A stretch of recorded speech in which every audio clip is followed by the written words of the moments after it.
will be Jim Mason.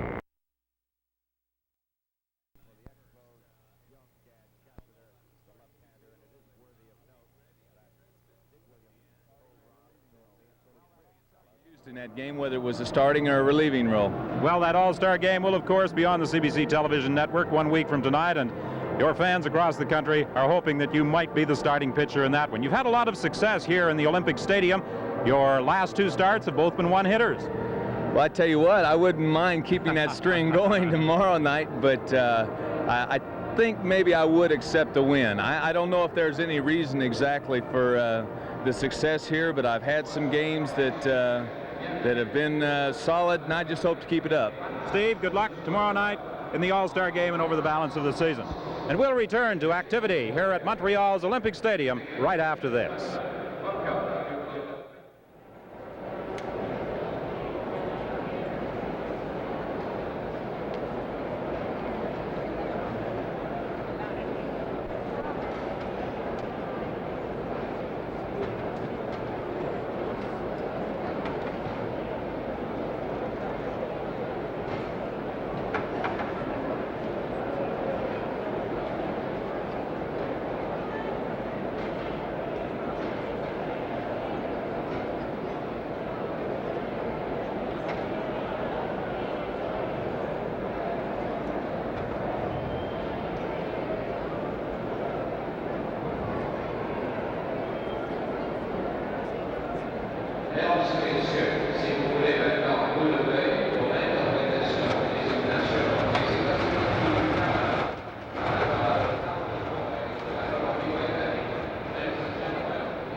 At Olympic Stadium, the playing of the national anthems.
Of the United States and Canada, sung by the Powell River Boys Choir from Powell River, BC.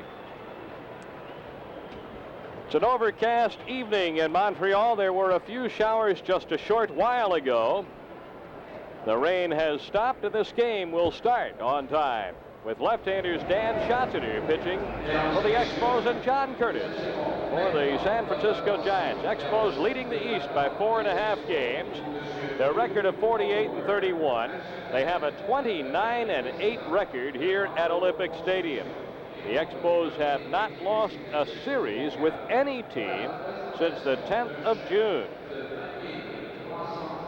Right now, we are looking at member of the board of directors of the Montreal Expos, Mr. Hugh Hallward, president of Argo Construction, a founding partner and member of the board of the ball club.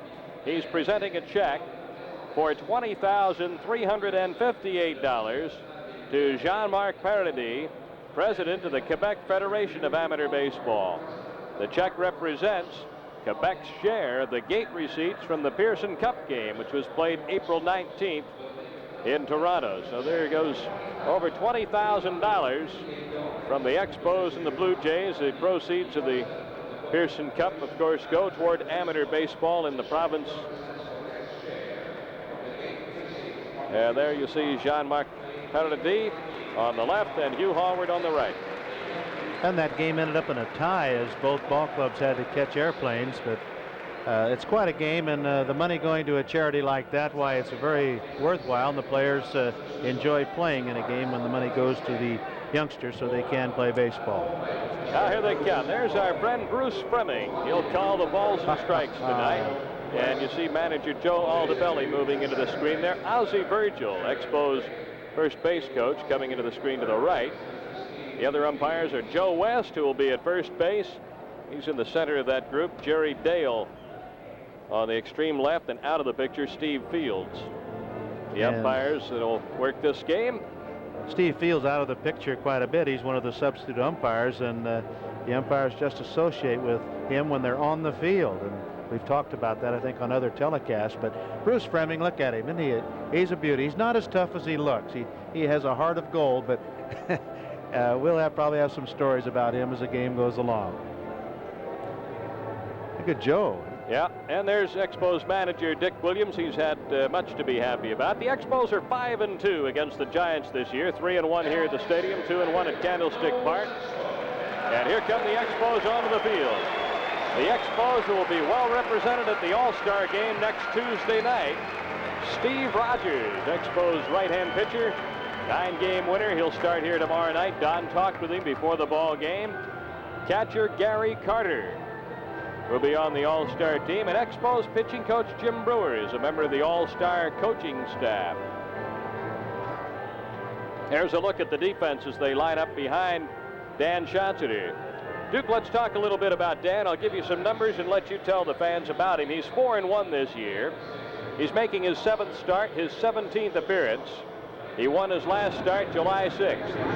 He has no decision in 2 relief appearances against the Giants, and that's the lineup he'll pitch to. North, Strain, and Clark, Ivy, Evans, and Herndon, Lemaster, Littlejohn, and Curtis. The San Francisco lineup. It really doesn't matter too much to Schatzeder whether the batter's right-handed or left-handed, because he has the super stuff against both. He has a very good moving fastball, and the ball will sink down and away quite often from the right-handed batter, and of course could jam the left-handed batter. Only one left-handed batter in the lineup tonight as far as the 8 regular players are concerned, and of course that's Darrell Evans. But Schatzeder has a good hard curve and also a slower curve, and he has a good changeup. So Schatzeder, one of the better arms on the ball club. He's not like Lee or Grimsley. He comes right at you with the good hard stuff, and then we'll mix in the off-speed pitch to keep you honest. Well, before the ball game, we asked Dan Schatzeder about the Giants hitters and how he'll pitch to them tonight. Well, I've had pretty good success against the Giants over my career so far. One of the guys that's given me a lot of trouble is Larry Herndon, who's a good low ball hitter, and I like to keep the ball down, so I'm going to have to try to jam him a little bit tonight with the fastball and throw him off speed pitches. Another guy, Jack Clark, I've gotten him out keeping the ball away from him. I'm going to try that again tonight. Keep throwing him off speed pitches and maybe show him a fastball once in a while. But besides that, really their shortstops hurt me once in a while. Lemaster, I don't know if he's in there tonight, but he's hit my fastball pretty well too. So I'm going to have to pretty well mix him up and see how the first few innings go and take it from there. Dan Schatzeder, 24-year-old left-hander on the Giants lineup. And we're about set to get underway as Bill North comes to the plate. And Bill North batting .272, and he's the league's leading base stealer with 37 steals. And we asked Bill North about Dan Schatzeder and the Expos pitching overall. Well, with Schatzeder is a good pitcher. The Expos pitching in general they're not pitching over their heads. I think they're just kind of realizing the potential that they had and that they've been developing. They've got some good young arms down there, like Scott Sanderson can throw good. Grimsley's going to get you out, and Rudy May coming out of there, he's good. Schatzeder's a really good pitcher, and he'll do a good job for you. If he can go out there a little bit more often and be a consistent starter, then you're going to get a lot of games out of him. But generally speaking, the Expos pitching staff is really good, and it's going to carry him, I hope. Well, because I'd like to see them win, rather than Philadelphia for no particular reason, but just to go on and win because they deserve it. 2 strikes on Bill North quickly. Schatzeder has 27 walks, one of those intentional this year, but a lot of those earlier in the season when the weather was cooler and he wasn't pitching regular. Basically has pretty good control. 1 ball, 2 strikes. Dan has won his last 3 decisions. Chance for Jim Mason. And an out at first base. One away. And Joe Strain coming up. Now this youngster is up out of the minor leagues. He's a rookie. Hit his first major league home run here last night. A 2-run home run off relief pitcher Rudy May. Joe Strain and the way he has developed at the minor league level was the big reason why the Giants determined that they could trade Bill Madlock, which they did to the Pittsburgh Pirates to get some pitching. And here's the youngster that has replaced Madlock, Joe Strain. Good bat control, good number 2 hitter. A called strike. Schatzeder has that good fluid motion when he delivers a pitch. Should not have any arm problems. Watch him here. Good curve ball, but it hit well down the third baseline. Strain is going to hold up right there with a single. Pitch up just a little bit. Schatzeder wanted to get it down a little bit more, but he hit a shot right by Larry Parrish, and so far Joe Strain has shown us that he belongs in the big leagues. And here's Jack Clark. Clark, just 23 years old. He's one of the top young power hitters in baseball. His stats show a .278 average, 16 home runs, 59 runs batted in. Against the Expos, he has gone 8 for 28, and he's hit 1 home run. Now the youngsters watching tonight should watch Clark hit and watch his approach to a baseball, because he has a picture swing and a picture way to approach a baseball. Just watch him. He's very comfortable, good balance. Keeps that front left elbow down where it belongs. Watch him here. Good Strike swing. 2. He missed it, but some kind of swing.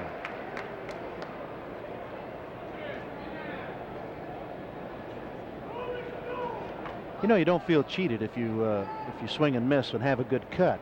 So many times, even last night's ball game, quite a few ball players did not have good cuts and went 0 for 5, 0 for 4. That's when you start talking to yourself. I guess. 1 ball and 2 strikes now to Jack Clark.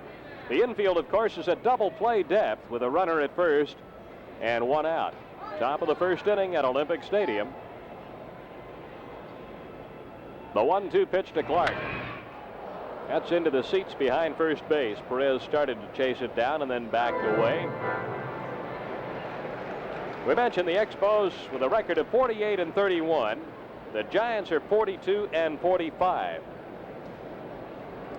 Another good thing about Clark as a hitter, he does not try to pull everything. He hits the ball where it's pitched. If the pitch is out over the plate, he'll try and go the other way with it. Clark chosen today to represent the Giants on the All-Star Club. There's a foul ball back into the seat, so he'll be at the Kingdome in Seattle next Tuesday night. Clark leads the Giants and is 5th in the National League in RBIs. We mentioned his total of 59 as you look at him. His 59 RBIs thus far keep him even with the pace he set last season when he finished with 98. 98 runs, a lot of runs for a 22-year-old to drive in the National League. Sure is, Dave. 2-2. That pitch very tough to not swing at. It's breaking down. It comes in knee high, a little bit lower, and it looks so good to you, and you try to get down there and grind it out, but it's tough to lay off of them. That's why the pitchers try and break that ball. A left-handed pitcher to a right-handed batter will try and break that ball down in towards the knees. Usually top it and hit a grounder somewhere. 2-2 pitch. That's fouled off to the left side. Still 2-2.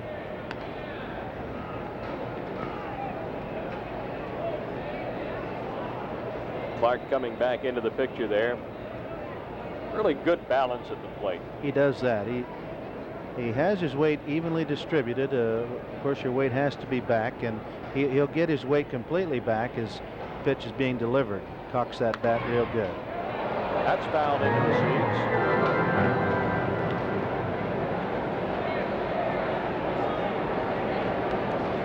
Pretty fair crowd tonight. The Expos closing in on that 1 million mark in attendance. 827,551 so far, averaging over 22,000 a game. Johnson are working to keep Joe Strain close. The Giants stole some bases last night on Montreal pitchers. Dan Johnson are usually very good at keeping a runner close.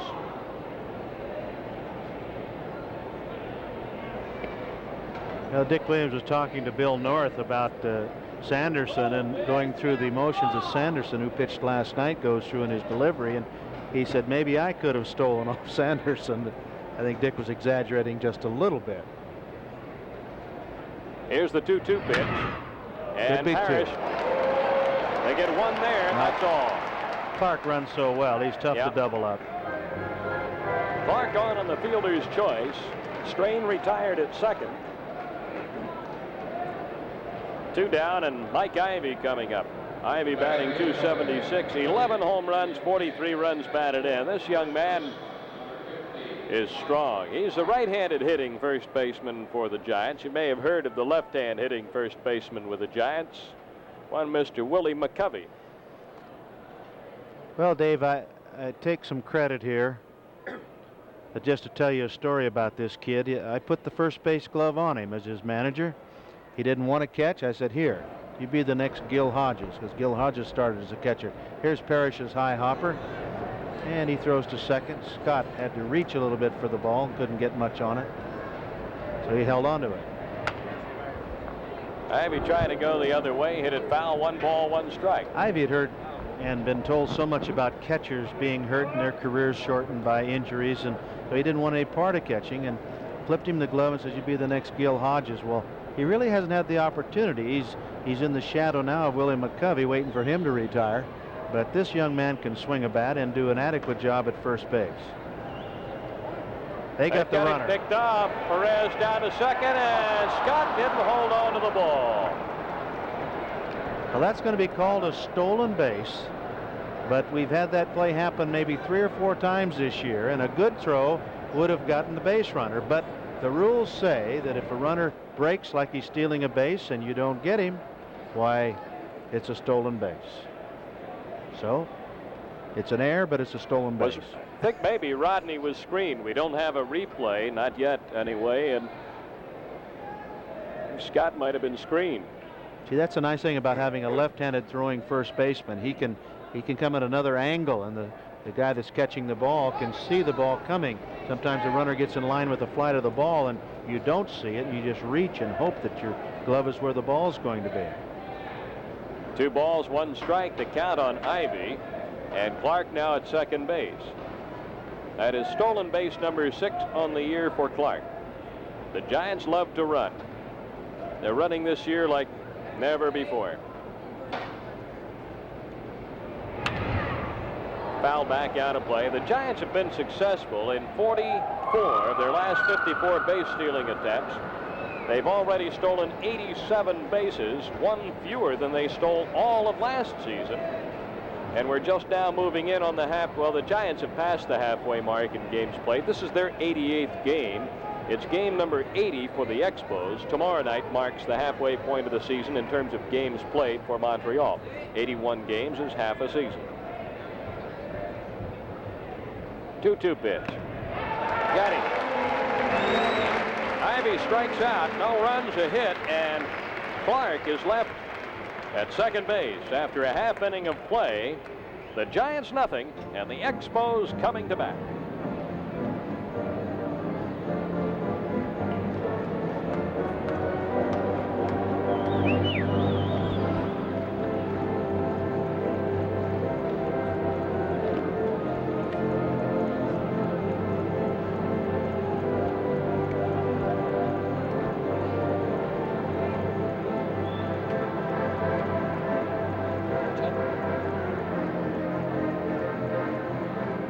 Turning it off now, Brownie, okay? Can you hear me?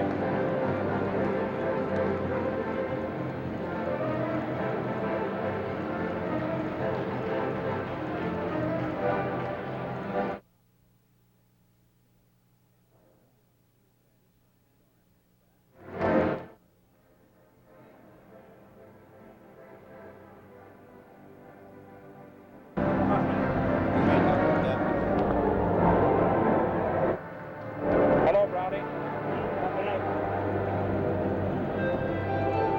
At Olympic Stadium in Montreal, the Expos will come to bat here as we look at the Giants and the way they line up around John Curtis, the left-hander who's pitching tonight's ball game I'm going to turn it off now, for San Francisco.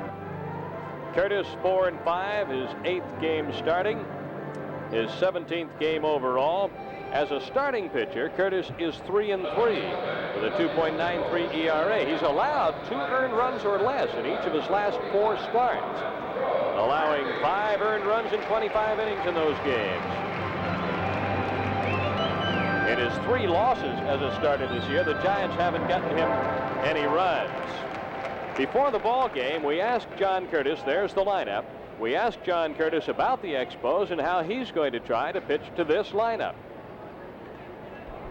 Well, I know the difficulty left-handed pitchers have had with the Expos so far this year, and this will be my first time facing them. And my feelings going into the game are to try and be just as aggressive with them as they have been with left-handed pitchers, and try and pitch my game, which is keeping the ball down primarily, and working in breaking balls, either when I'm behind in the count and also ahead in the count, and try to make them hit the pitches that I want them to hit, and hope that our defense will be there to convert them into outs. Well, he got Warren Cromartie. That's a big step. And here's the number 2 hitter, Rodney Scott, with 1 out, nobody on. Curtis getting a strike in there. The Expos, and Curtis referred to their success against left-hand pitching, the Expos have won 11 and lost just 4 to left-handed pitchers. Well, the type of left-handed pitcher that can give any club trouble, and especially the Expos, is a type of left-handed pitcher that can turn the ball over a little bit, off-speed pitching, or a good curve ball, and we'll see what Curtis does tonight. Scott wraps the ball on the ground to Evans, the third baseman, and he's out at first base, 2 away. So Rodney retired, 2 down, and Andre Dawson coming up. 25-year-old center fielder. He's had trouble against the San Francisco staff. He's hitting .270 for the year, but way under that against the Giants. He's 6 for 31, and that works out to a .194 batting average against San Francisco. So this Giants staff has pitched very well to Andre Dawson, and they've given him some problems.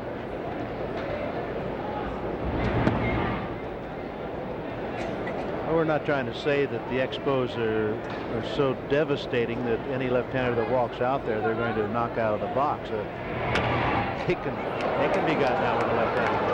Master has to hurry. Got it there just in time, and a close play at first base. Dawson's speed made that a close play. And the Expos go 1-2-3 against left-hander John Curtis in the first. After 1 inning of play, the score, the Giants nothing, the Expos nothing.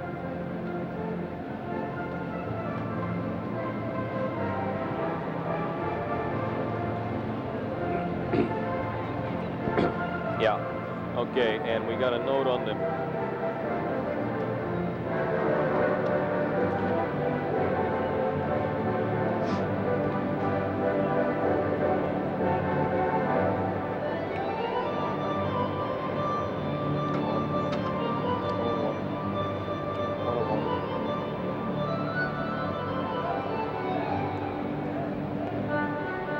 Yep. Yep.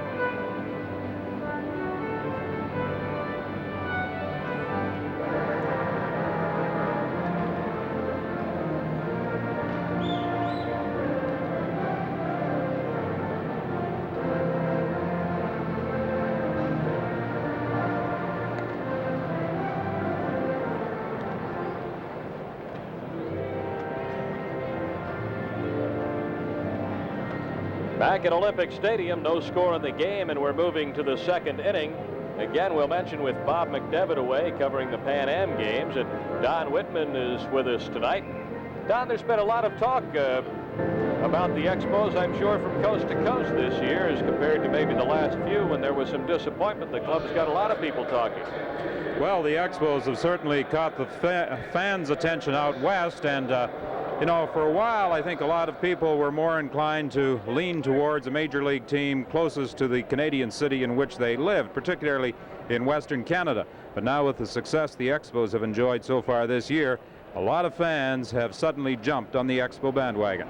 I'm sure that's true, and of course it's rekindled an old love affair as the Expos pioneered the country way back in 1969. Here's Darrell Evans hitting .257 with 9 home runs and 39 runs batted in. A strong left-handed batter, 32-year-old veteran. He's hit 1 home run this year against the Expos. Hey, Don, you've watched games from the press level and on TV. How does it look from down there? Look any easier? It's quite a different view, Duke.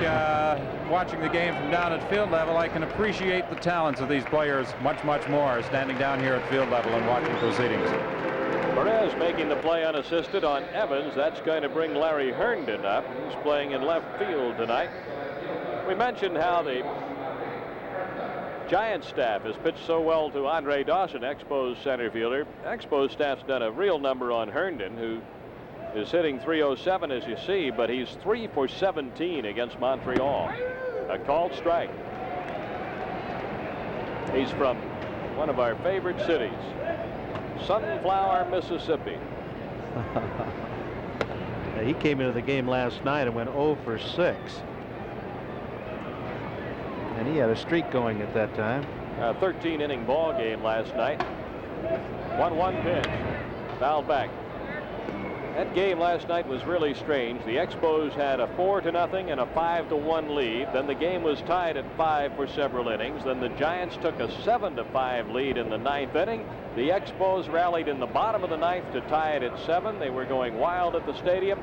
And then one of the strangest, weirdest innings. Everything went wrong for the Expos and in favor of the Giants, and the Giants got 4 in the 13th inning. So I guess old number 13 caught up with Woody Fryman and the Expos, and the Giants won last night's ball game. Speaking of 13, Friday night against the San Diego Padres is Friday the 13th, and the Expos play a doubleheader. I will hope that number 13 catches up with the Padres. Right. Expos fans will anyway. 2-2 the count on Herndon, and Johnny LeMaster coming up, and Schachter blew that ball right by him. Second strikeout for Dan Schachter. We'll take a look at that strikeout pitch as we see LeMaster step in. Well, you see Schachter right here challenge the hitter Herndon, and he just threw it right on by him. Good high hummer. Johnny LeMaster. Ball 1. He's very slight of build. He stands 6'2", but he only weighs 160 pounds. That's why he was rested last night, did not play, and LeMaster, he said if he hit .220, he's such a good shortstop, but if he had .220 for the ball club, he would really help them. They're getting a bonus. He's hitting .254. 1 ball and 1 strike, 2 outs. Top of the second, the Giants batting, no score. And ball 2. Schachter behind 2-1. We hope that no matter where you are, you'll enjoy tonight's baseball game from Olympic Stadium in Montreal. This afternoon, one game, the Mets beat the Dodgers 4-3. Dodgers have lost 7 of their last 9. Pitch inside, and they're in the basement in the West. I referred on the pregame portion of our telecast to Houston as the surprise in the West. There are several ways to look at that Western Division. Some people say, no, the surprise in the West is the Dodgers. They lost today. Yeah.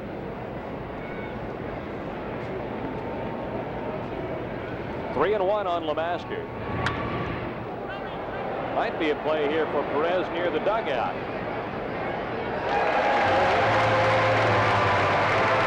Three up, three down, nothing for the Giants. And after 1.5, no score between Montreal and San Francisco.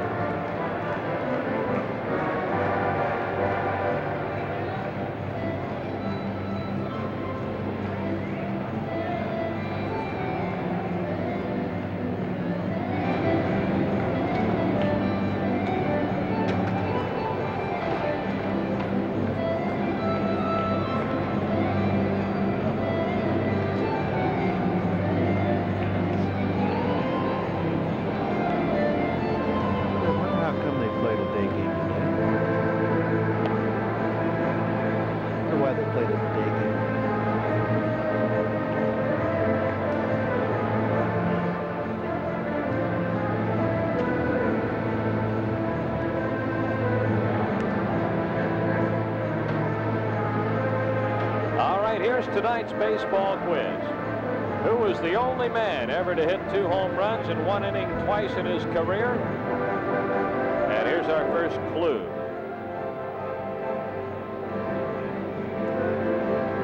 Clue number 1 on tonight's quiz. He was born in Mobile, Alabama, and he's played in both major leagues.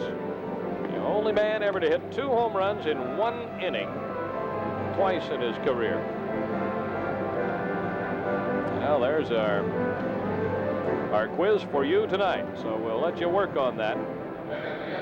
We have several more clues coming up, and we'll give you the answer later in the game. Tony Perez hitting .294, 7 home runs, 42 runs batted in, 37-year-old veteran. And the Expo players lean on Tony an awful lot. He's the experienced man in that lineup. He and Spire when Spire's playing, but Tony more so because he's the RBI guy and he gets so many key hits. Perez has 8 game-winning RBIs. He's tied for Dawson with the club lead in that department.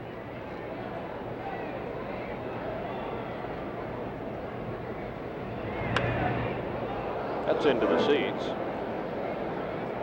Tony Perez, an all-star 7 times. 67, 68, 69, 70, 74, 75, 76.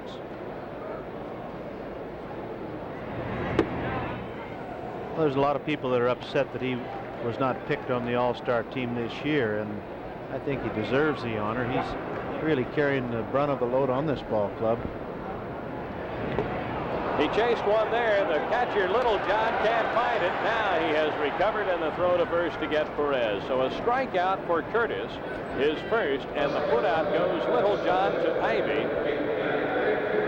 And Gary Carter coming to the plate. And we asked him about facing off for the Giants. He's been hitting marvelously well against the San Francisco Giants. As we look at Perez here, striking out, and that ball being missed by Little John, and there's Perez. Tony chased a bad pitch that time. Right. Gary Carter stepping in. He's batting .357 with 5 home runs against the Giants. We asked him why.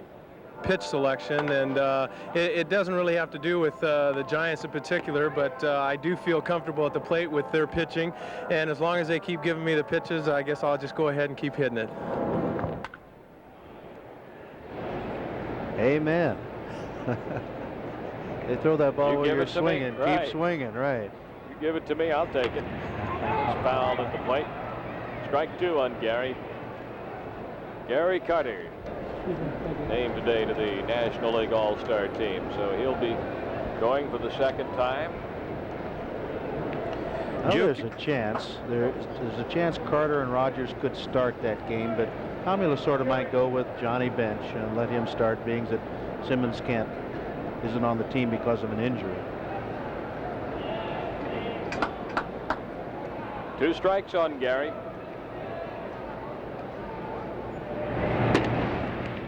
Ball 1. 25 years old now. caught his first professional game in the Gulf Coast League in 1972. I asked him who pitched. He said, I can't remember. He hit that a ton to center, and North is back there.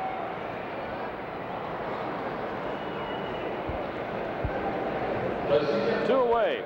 Bill North pulled that in, and Ellis Valentine is coming up.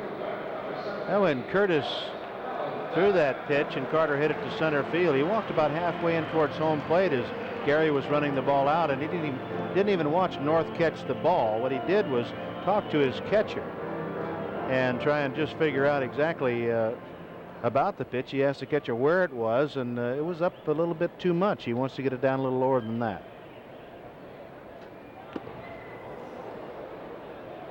One strike on Ellis Valentine. Ellie's done well against the Giants. 6 for 16, a .375 average. He's a big man, 6'4", 210. Strong. He can hit the ball out to any field. He can hit home runs to right, center, or left. This one will not go. Ivy. The Giant left-hander for the second inning in a row has put the Expos down in order 1-2-3. So John Curtis doing a job here, and after 2 innings of play, the Expos nothing and the Giants nothing.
There's a good look at Dan Schatzeder pitching tonight's game for the Expos. No score as we move into this, the 3rd inning of play at Olympic Stadium. Dan, 24 years old. He was born in Elmhurst, Illinois, lives in Villa Park, Illinois, just outside of Chicago. He'll face Dennis Littlejohn, the San Francisco catcher. Dave, I had a nice talk with Joe Altobelli tonight, Giant manager, and asked him about his ball club and what their thoughts were, being 10 games behind. He says, you know what, he says, this Expos series and the Mets series over the weekend are the 2 biggest series for them so far this season. They figure that Houston is going to lose a few this week, and if they can go in and do well against the Expos and do well against the Mets, go into the All-Star break, come back fresh after that with a positive thought in their mind those 3 off days, why it could help the ball club immensely. Called strike on Dennis Littlejohn. Giants normally catch Mark Hill and Mike Sadik. Sadik's been a workhorse lately because Hill has an injured hand. And so Dennis Littlejohn getting a chance to catch a couple of ball games. This is just his 2nd game. And his first major league hit. There it is, big league hit number 1. And they're going to get the baseball. The Giants hollering for the ball. And that's a treasure to keep when you get your first major league hit. So the ball coming out of the ball game, and Littlejohn has a souvenir. And later on, maybe tomorrow, well, he'll probably get Dan Schatzeder to autograph it for him. After things cool off a little bit. Yeah. John Curtis, the pitcher here, looks like it could be a low run affair, although the Giants have great faith in their ability to score a lot of runs, and they know the Expos are an explosive ball club. But this is a bunt situation here with the pitcher up.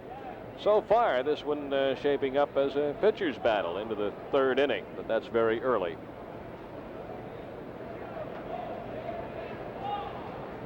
See the third baseman Parrish playing in. Perez will hold the runner, then he'll break in. Well, they'll try for second base here because Littlejohn doesn't run that well. There's the bunt. Good bunt. They can't go anywhere but first. No. Perez making the play to Scott, covering at first. Good bunt by Curtis. Littlejohn down to second base. And the top of the order coming up, Bill North. We mentioned earlier Bill North leading the National League in stolen bases with 37. Pittsburgh's Omar Moreno is second with 33. Rodney Scott's tied for fourth. Scott in tonight with 23 stolen bases for the Expos. North ran into the same problem when he went from the Dodgers to the Giants as I did. I always wore the number 4. Went to the Mets and wore the number 4. He always wore number 4. But when you get to the Giants, that number's been retired. It was worn by Mel Ott, so you don't get number 4 when you go to the Giants. Inside and ball 1 to Bill North, 31-year-old veteran. Bill North was born in the city that will host the All-Star game next Tuesday night, Seattle. Dawson in center field. 2 away. And Joe Strain comes to the plate, 25-year-old rookie. Got a base hit in the first inning. He's 1 for 1. Dan Schatzeder.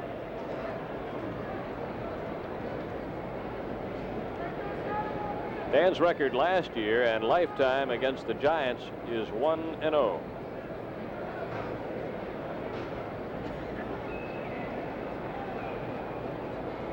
Well, the Expos still trying to learn how to pitch and play Strain defensively.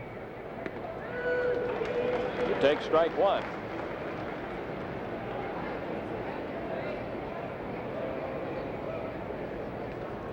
There's advantages and disadvantages of coming into a league. The pitchers usually don't know you, and you don't know the pitchers. So. 1 ball, 1 strike. That's why they always say when a guy gets off real good pitching or hitting, say the first month and a half of the season, says wait till the second time around and see how he does.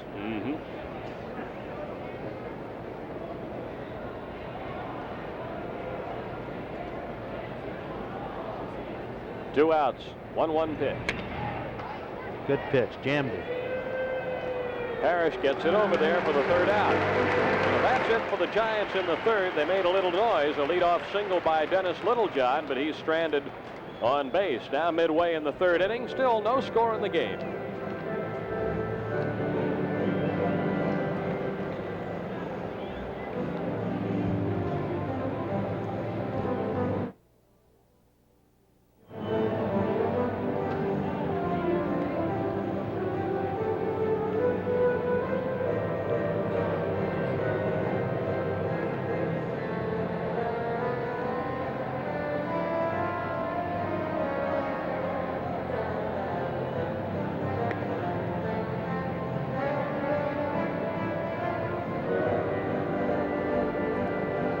Into the 3rd inning now, and the bottom 3rd of the Expos batting order coming up. Parrish, Mason, and Schatzeder. The Expos tonight have several other clubs to watch. They play everybody's playing the watching game now.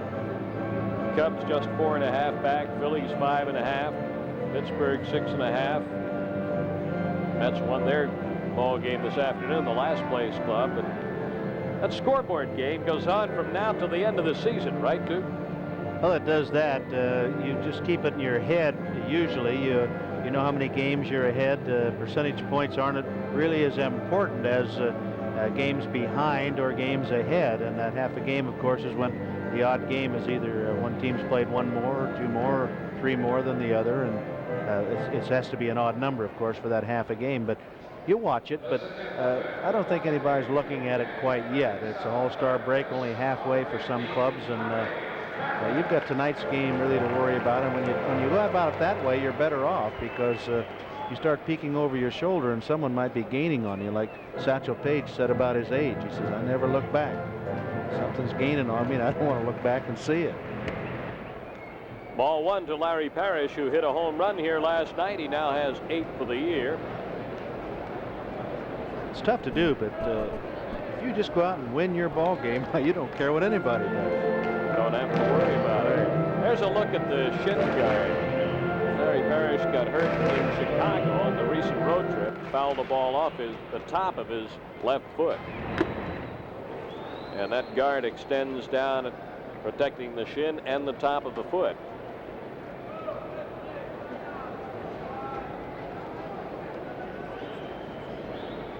Two and one the count on Larry.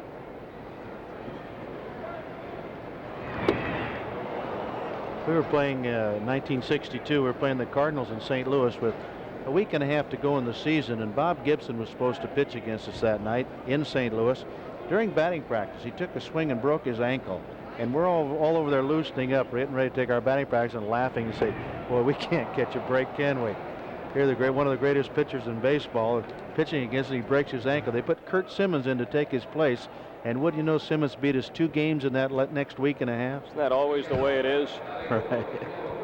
Here's Jim Mason up for the first time, and he is subbing for the injured shortstop Chris Spire. Jim, a left-handed batter, 28-year-old veteran. He's done a very good job in the field. And that, of course, is the reason the Expos got him. He's very good insurance at short. We got to get Don down there to shake some of those bats and get them hot, get the cobwebs off of them. Don, can you do anything about those bats down there?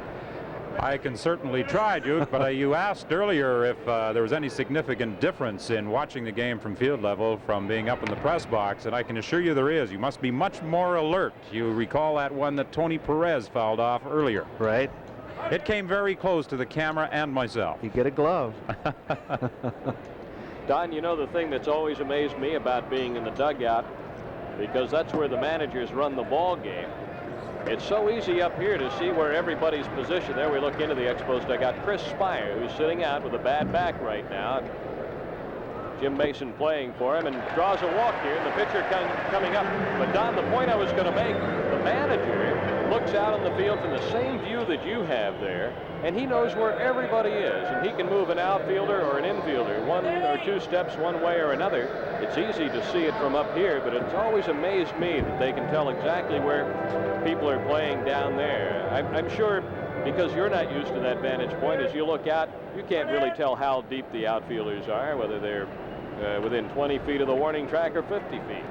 It certainly does make a difference and gives you an entirely different perspective, whether it's baseball, football, hockey, or whatever. When you're right down at field level, you really pick up a vast difference in the setting and the way the game develops. I know one thing that Don's going to hear tonight, and we'll get him to comment in a bit. There's a foul off to the right. He's going to hear the baseball language, the universal language of baseball and dugouts. You'll have some interesting reports on that a little bit later in the game. But no, the thing that... This is a family broadcast, remember. Oh, yes. The bunt defense, as you see, is in order here with shots that are up. Good hitting pitcher. Back on the screen, 1 and 2. We'll see whether or not they keep the bunt sign on with 2 strikes. And shots that are up there. Mason at first base, the first base runner for the Expos. They just come back to the bench and say, "Doggone it, I struck out." That's all. Very simple language. Yeah. 1 and 2, the count on Schatzeder. Schatzeder strikes out. Right. You know, Billy Southworth was managing the Boston Braves, and Eddie Stanky was playing for that team, and Southworth was very upset with the profanity that was being used by his players when they come back to the bench. So he said there's going to be a fine if there's any more profanity on the bench when they came back, when they struck out or did something wrong up at the plate. And so Eddie Stanky come back and it popped up to the shortstop. And he came back to the bench and he said, "Ho, ho, ho, I popped up and I'm glad." Take that. He got fined for that. Bouncing ball, single. Mason going to third. Key base hit up the middle by Cromartie to send Mason to third with 2 outs. Let's take a look at the hit. Yeah, Cromartie goes right back through the middle with this curveball. Stays on it good, did not give any ground. Curtis tried for it, but it's shot by him. And Mason He didn't hesitate. He had third base in mind. Took a little peek as he rounded second, but did not hesitate.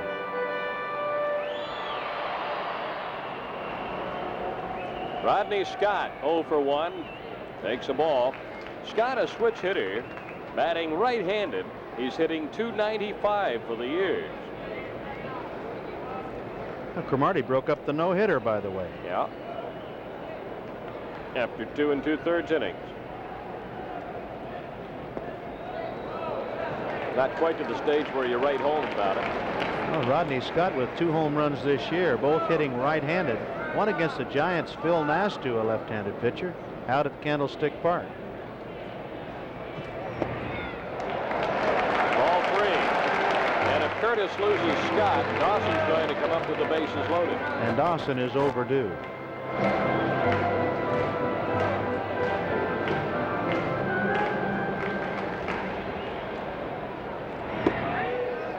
Three and 1. Giants scored 11 runs last night. Have to go way back to May 27th, the last time a team scored in double figures against the Expos. Pitches ball 4, and the bases are loaded for Dawson. Expos pitching has been very good. There's a look at the base runners. You know, last night Dawson came up in the 11th inning with the bases loaded and 2 outs. The winning run at third base, and he did not have a good cut. Andre ended up hitting a little tapper to shortstop, a little check swing to end the inning. Let's see if he has some better cuts here tonight.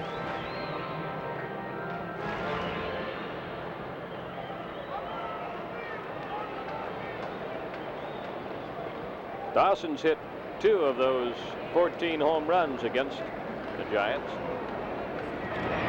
Taking a pitch, and it's ball 1. Well, he was taking all the way that time, and Larry Shepard, the pitching coach for the Giants, is going to go out and talk to his pitcher and try and settle him down. It looked like Dick Williams gave Dawson the take. They're going to make him take a strike. Here's Larry Shepard, who for years was Sparky Anderson's pitching coach over at Cincinnati. Prior to that, he was with the Pirates, had a brief 10 years manager of the Pirates. Right, Larry, really a nice guy. He was let go from Cincinnati along with Sparky, and one of the chief complaints of that Cincinnati club was the handling of the pitching staff. They called Sparky for pulling them too fast, and Larry Shepard got some of the blame too. 2 outs, bases loaded. The 1-0 pitch to Dawson. And it's popped up. Center fielder Bill North under it.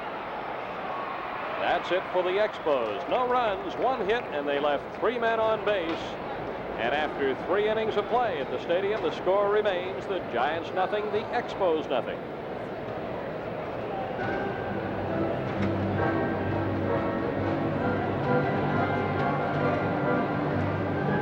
He's down to 260s now.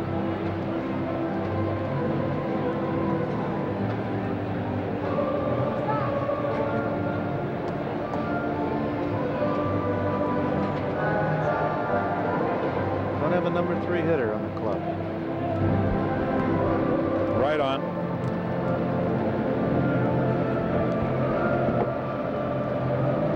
Let's go now.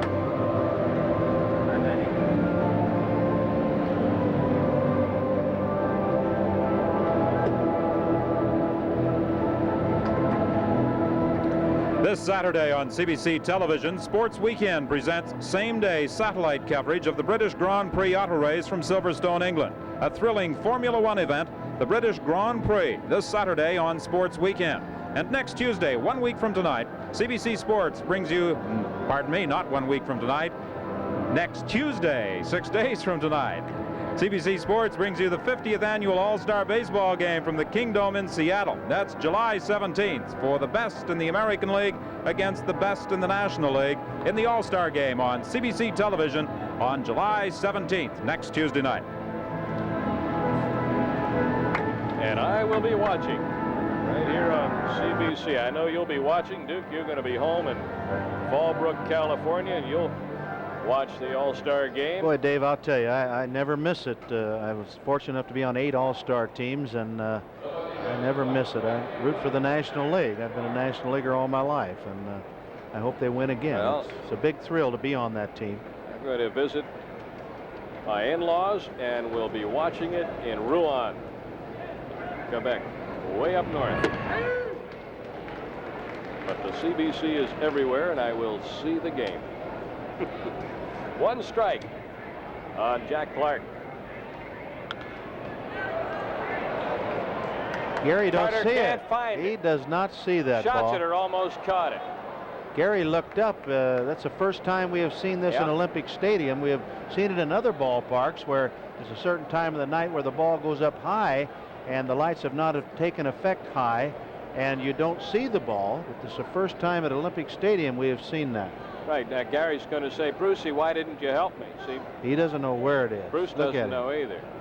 Hello. Look at Gary put his glove on his head. That tells it all. That tells it all. He wants to hide. Oh, no. He's got the helmet on, How Gary. How can I do that? 2 strikes on Jack Clark. If you're looking up, put it over your face. But that was a pretty good rip right there. Fouled straight back by Clark. There are times that you feel like doing that, I'll tell you. Just digging a hole.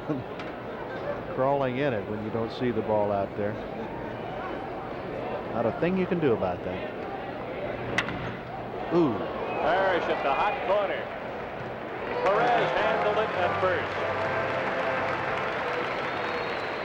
A shot right at the third baseman, and Perez had to scoop it out over at first base, and that's why Parrish is unhappy with himself. Well, Larry fighting that hot grounder. Had plenty of time, but threw it low, but Tony scooped it out of the dirt. Tough chance. That ball bounced high. Here's the golden boy from Atlanta, Georgia, Decatur, Georgia.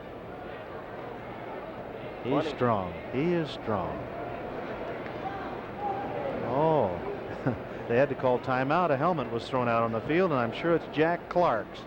Very upset because he hit the ball so hard and it had to be at somebody.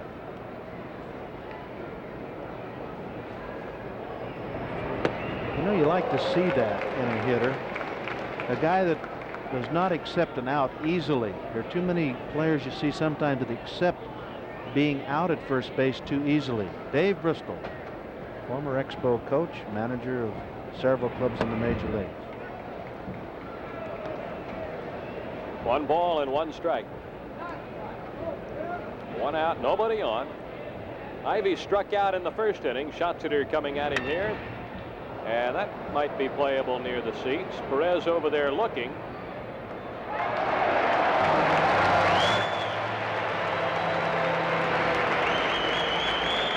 Two away. Now Tony stuck that big basket up there and pulled that one out of the air. Boy, is that glove big. Look at it. My word. Here goes Tony after it. Watch him stick that basket in the air. No way you can drop a ball. Look at that. The ball just got lost in that glove. Evans steps in. Check the number on his back, and there's significance to that number. Well, check it on his front. It's the same one that's on his back. 41. Evans hit 41 home runs in 1973 while with the Atlanta Braves, joining Hank Aaron and Davey Johnson as the only teammate trio in history with 40 or more in a season. And he's not going to forget about it, and he's not going to let the baseball world forget about it. 41 is now his number. Needless to say, the partner's home run totals was not his number. The last year just I the played number, it was. just the number of total bases you usually had per hit. That's all. Fouled into the seats. 1 and 2, and there's Gary. Well, we got a second. I'd like to say hello to a lot of the Canadian friends of mine that I've met in the Fallbrook area. We'll see Evans foul this pitch off. A lot of people come down to the Hemet and Fallbrook area during the wintertime and play the Fallbrook golf course and all the golf courses in our area, and I've been fortunate enough to meet a lot of them, and I'd like to tell them hello. I told them I would. So hope you're enjoying the game. Perez will make the play unassisted. And that's it for the Giants in the fourth. Dan Schatzeder has put them down 1-2-3. So this is a pitcher's battle here through 3.5 innings anyway. The Giants nothing, the Expos nothing.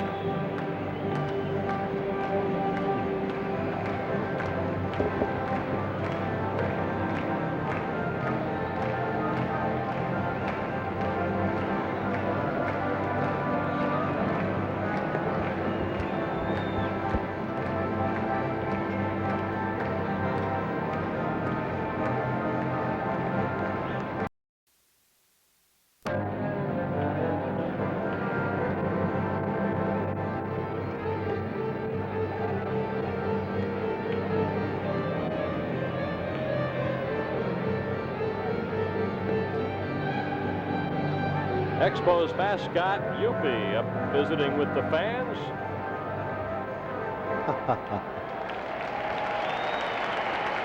Yuppie has a lot of fun, and the fans really love him.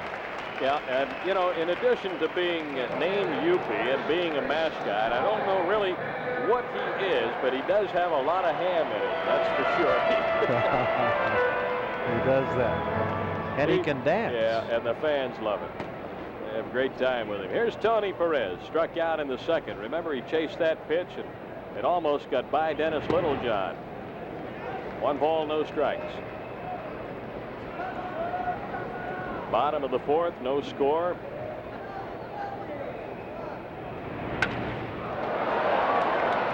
Clark. 1 away. Gary Carter up. Expos and the Giants play here again tomorrow night to conclude the 3-game series. They'll meet one more time on the West Coast. The Expos go to the West Coast for their final tour of Los Angeles, San Francisco, and San Diego right after the All-Star break. Steve Rogers, the Expos All-Star pitcher, will be pitching here tomorrow night, looking for his 10th win. John Montefiusco for the Giants, looking for his 2nd.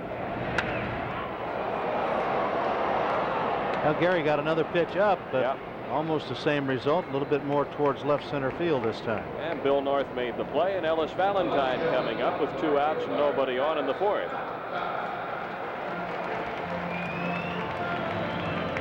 There's Big Ellis.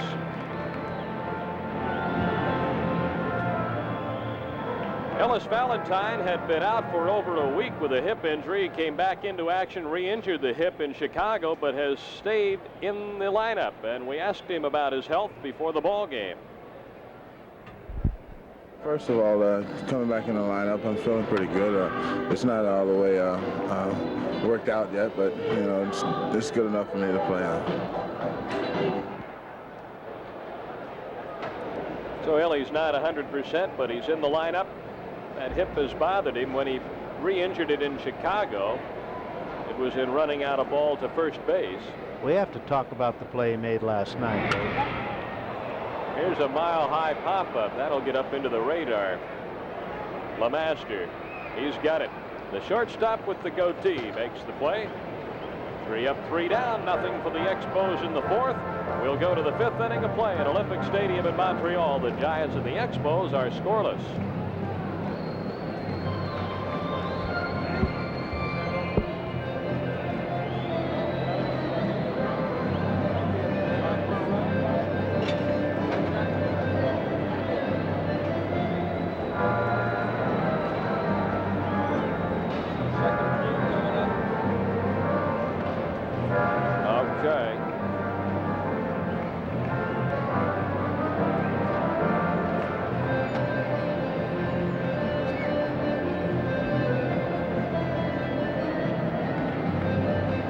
Our quiz tonight: who's the only man ever to hit 2 home runs in 1 inning twice in his career? We gave you 1 clue. Here's number 2.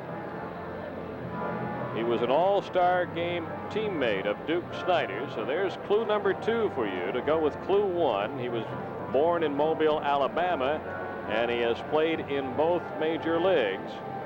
You know what? So now you got a couple of clues to work on. You know one thing for sure right there, that he's no youngster. If he and I played in an all-star game together. That's got to narrow it down a little bit. Well, that might. He's got to have some gray hair or none at all. Bruce, There's the how are friendly you? countenance of Bruce Fremming, the plate umpire. Bruce says, how come you don't come and see me anymore? Last year we gave him a gift certificate to a fine restaurant here in Montreal, and now that they got their raise, I told him, I said, we don't have to give you any gift certificates to any restaurants anymore. Well, you got your raise, you can take us out to dinner. He said, ha ha. Dan Schatzeder will pitch to Herndon, Lemaster, and Littlejohn for the Giants here in the 5th. Herndon struck out in the 2nd.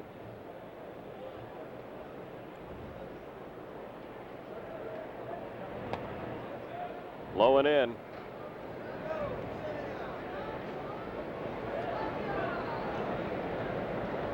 I want to get back to that Valentine thing that happened last night, if we can, right here. Okay, a play that Valentine made. He was in very right often. field. It's been attempted a few times, but a line drive to right field. Evans hit the ball. Valentine charged it and threw Evans out at first base where he could get there. And that's just a play that I think I've seen happen about 3 times in my career. I've seen Ellis do it twice. I saw Rusty do it once. Rusty stopped. 3-1 now, the count on Herndon.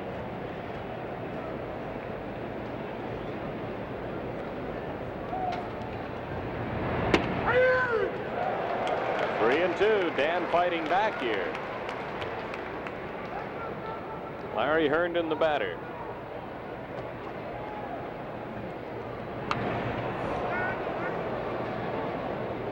You didn't Still see 3 and that. 2. Nobody saw that. Nobody saw that answer. That is not a right-handed Willie McCovey at the plate.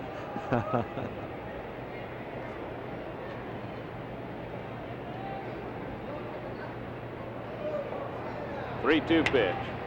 On the way to left. Cromartie under it. One down in the 5th. And Lemaster coming up.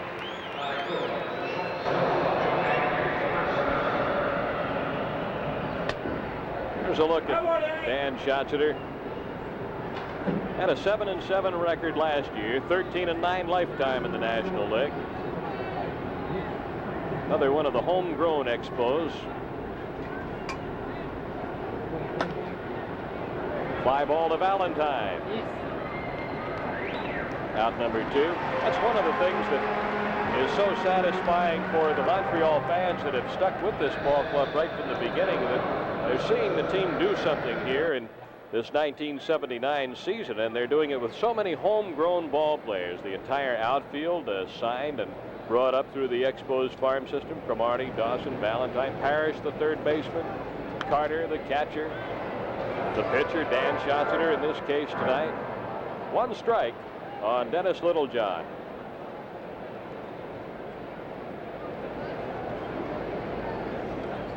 He's a rookie.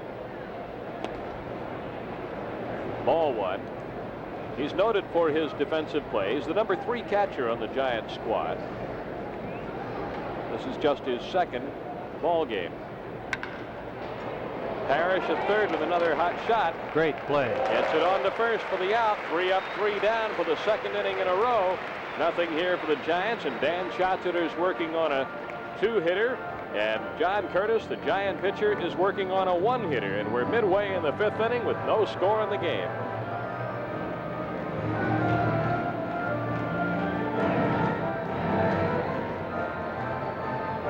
If I got a minute.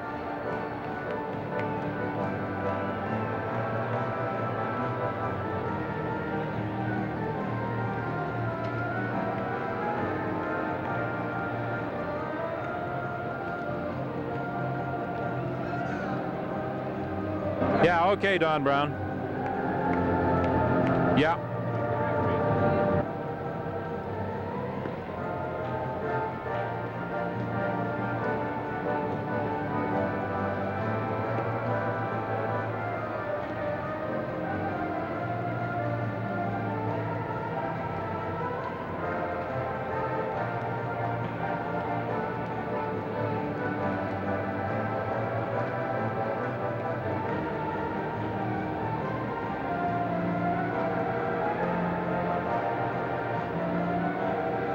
Well, as we go into the bottom of the 5th inning, the Expos will lead it off with Larry Parrish. Parrish struck out in the 3rd inning. And show you how much we know about this game of baseball. We said the Expos hit left-handed pitching so well that they welcome the sight of a John Curtis out there.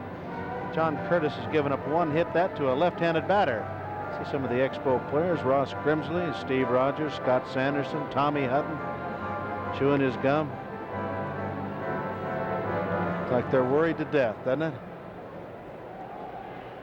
3 pitchers and captain of the bus squad, Tommy Hutton, all starting pitchers. Don Whitman, did you see the bus squad warm-up area?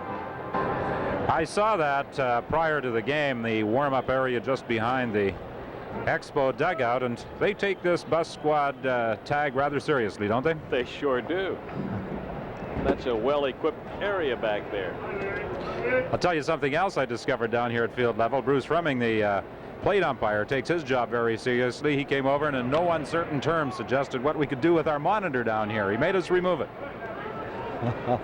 Brucey doesn't want anybody in that dugout having access to a replay, I would guess. A lot of the players, there's a protective guard for Larry Parrish. He hit a ball into his ankle in Wrigley Field. He was out a few games, but came back strong on Monday night. Had a couple of hits, drove in a run. And the umpires don't like that. The manager and all the players will run over and look at the replay, and then the manager comes out and starts arguing, so he wants to get away from that. Right, and that's the discretion of the crew. There's not a steadfast rule. For example, in our game in St. Louis, there was a monitor in the dugout when we telecast out of there. The players were looking at off and on all night. The umpires there elected not to say anything or do anything about that. Just depends on the crew and how they feel about it. I'll tell you one thing, I wouldn't want to get into an argument with him. With Bruce? With Bruce? He'd be nice to you. He's a tiger. He could outrun him. Parrish out of there. 1 down in the 5th. The only hit so far off John Curtis was a single up the middle by Warren Cromartie in the 3rd. We're now in the 5th inning and no score. And Jim Mason coming up. Mason, who walked in the 3rd.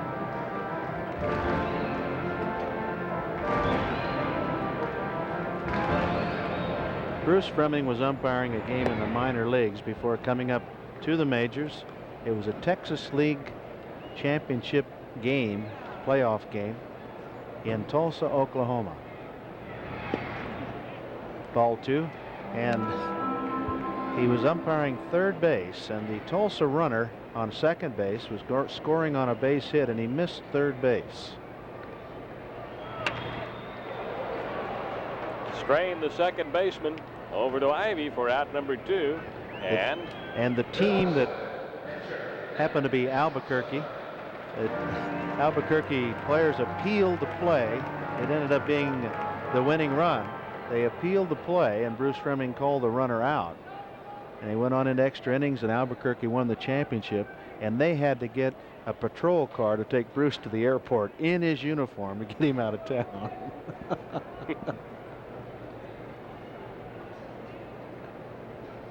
He said he missed the base. What am I going to do? He said, I have to call it the way I see it. 1 strike on Dan Schatzeder.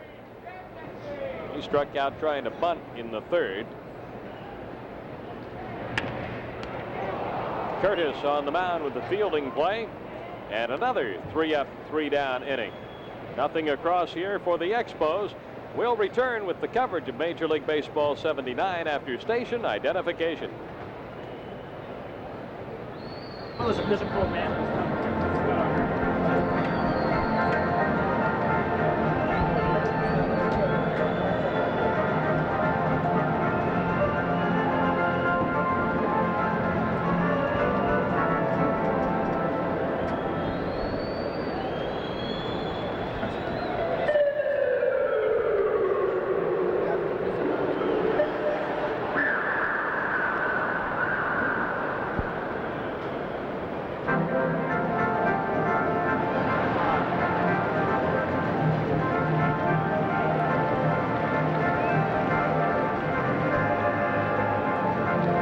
Howard is the director of the Montreal Expos, and in a pregame ceremony, a presentation made to amateur baseball in the province of Quebec. That's right.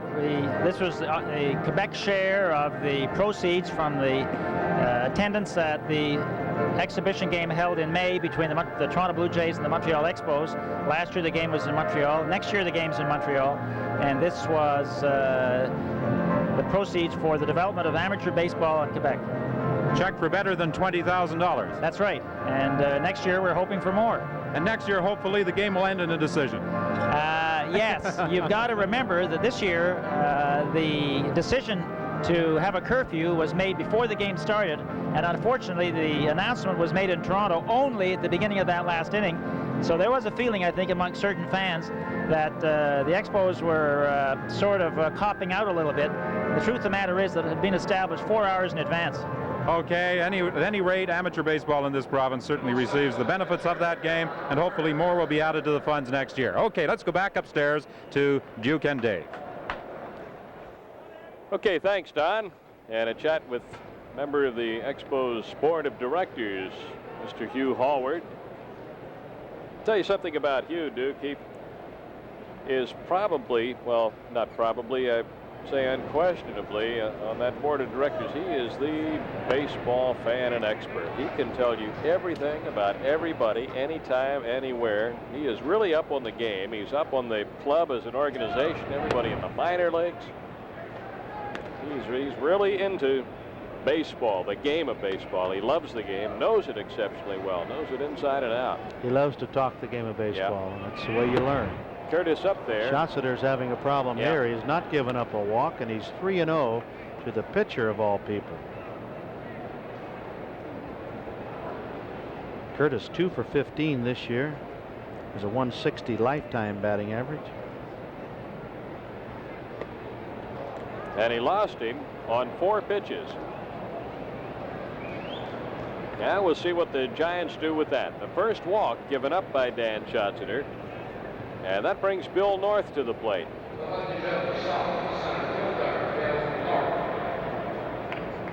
All right, Duke, you know Bill North here. What would you have him do? Well, with Bill North's speed, he's injured a little bit. He still stole a couple of bases last night, but with his speed, why, you could go 2 ways with him. You could have him bunt, which I think he will be doing. There's the bunt, third base side. Because he could beat it out. Just in time at first with Scott covering. Good play by Parrish, and Curtis is down at second base.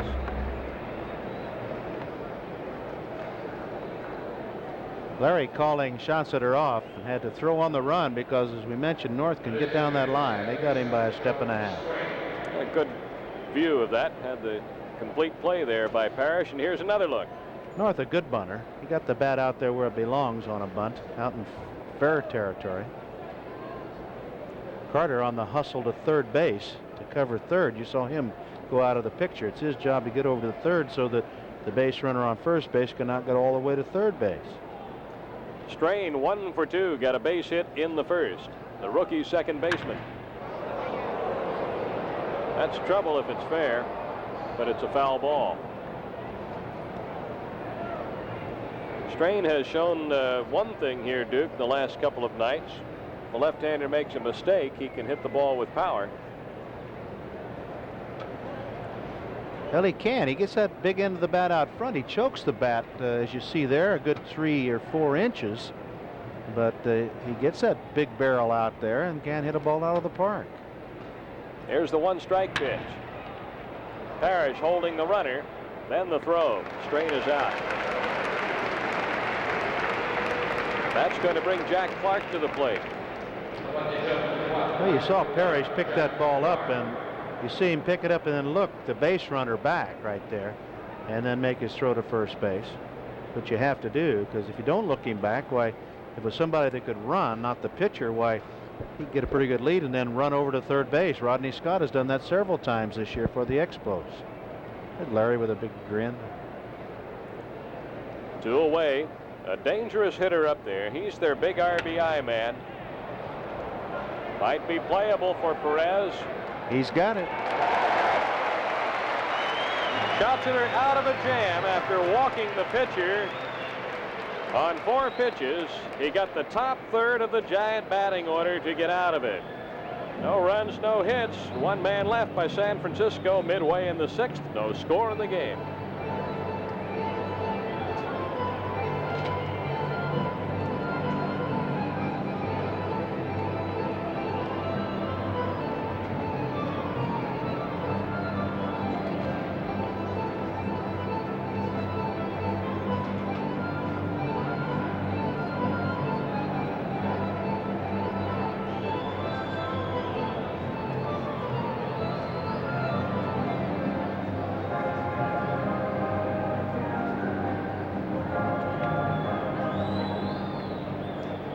Here is clue number 3 for tonight's quiz. Who's the only man ever to hit 2 home runs in 1 inning twice in his career? And our third clue, he holds the National League record for Grand Slam homers. That goes with clue 1, born in Mobile, Alabama. He's played in both major leagues. Clue number 2, he was once an all-star teammate of Duke Snider's. And now our third clue and our final clue, he holds the National League record for Grand Slam homers. We'll have the answer coming up. Bottom of the 6th for the Expos, top of the order against John Curtis. Doing quite a job. We mentioned earlier a 4-5 record overall, but he's 3-3 as a starter, and more than that, recently as a starter. He's done a terrific job. And he's got Warren Cromartie coming up. And we asked the Expos leadoff batter, Warren Cromartie, about facing left-hander John Curtis. John is the type of pitcher that we've only faced him 1 time, and that's in relief. So as far as we understand, he's got 2 types of pitches, a fastball and a slider. So we can look for pretty much the ball around the plate tonight, and hopefully something to hit, and then we can capitalize on it. And Warren has the only hit that Curtis has surrendered through 5 innings. And he steps in here to open up the 6th. Warren is 1 for 2. Warren's right. He has been around the plate, John Curtis. He's walked 2 in the same inning, the 3rd. And he's mixing his pitches up well with that fastball, slider, and curveball. Fastball right there. Curtis last started on July 6th in a loss to the Phillies. That was a slider. So Cromartie's gotten both pitches. He's 0-2.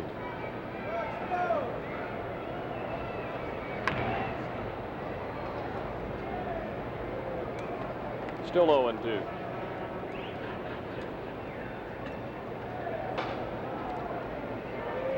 Interesting how different clubs play Cromartie. The outfield here shading him a little bit towards right field.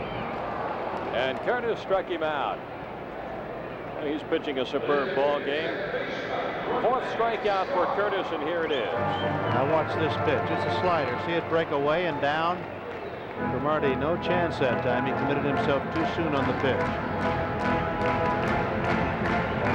Curtis has only faltered once. That was in the 3rd inning when he walked 2 and gave up a single to load the bases, but he got out of that when Dawson flied out to center. In each other inning of this ball game, he has retired the side in order. 1 strike on Rodney Scott.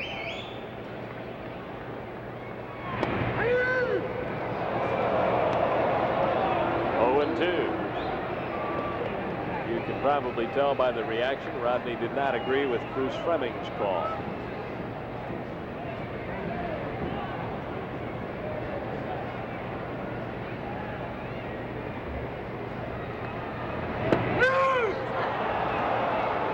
So Rodney called out on strikes. Back-to-back strikeouts and 5 in the game for John Curtis. Let's take a look at it. You can be the umpire. You be the umpire this time. Wow. Remember, the catcher is further back. He's a good 3 to 4 feet in back of home plate, so where he catches it does not determine whether it was knee high when it went across the plate. That's what the umpire determines. It's close. Dawson has hit one that's got Curtis in trouble.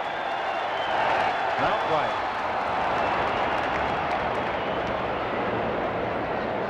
Turned it right there. The best bolt of the night, and it stayed in the park. Nothing for the Expos in the 6th. We'll go to the 7th inning with no score in the game.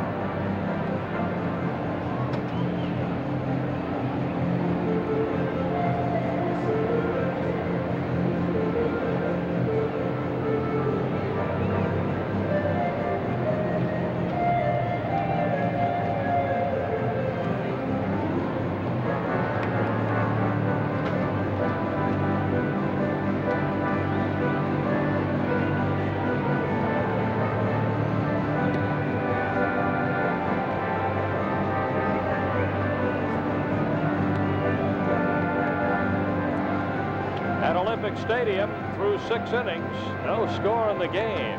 John Curtis working on a 1-hitter, Dan Schatzeder on a 2-hitter, and the middle third of the San Francisco order coming up. Here's a look at the All-Star team, the pitchers. I don't think there's really a surprise there for the year. If there's a surprise, might be Joe Niekro, 34-year-old veteran right-hander, knuckleballer. He's got 13 victories. That's right, Dave. Maybe Mike Lacoste. He was 8-3. Ted Simmons was voted as the #1 catcher, but of course he'll not be able to play. He's injured. That's a mighty fine ball club, isn't it? You bet. They're the players as voted by the fans. The pitchers, of course, are named by the managers. Bob Lemon of the American League naming his staff yesterday, and the selections you saw there, Tom Lasorda's National League selections.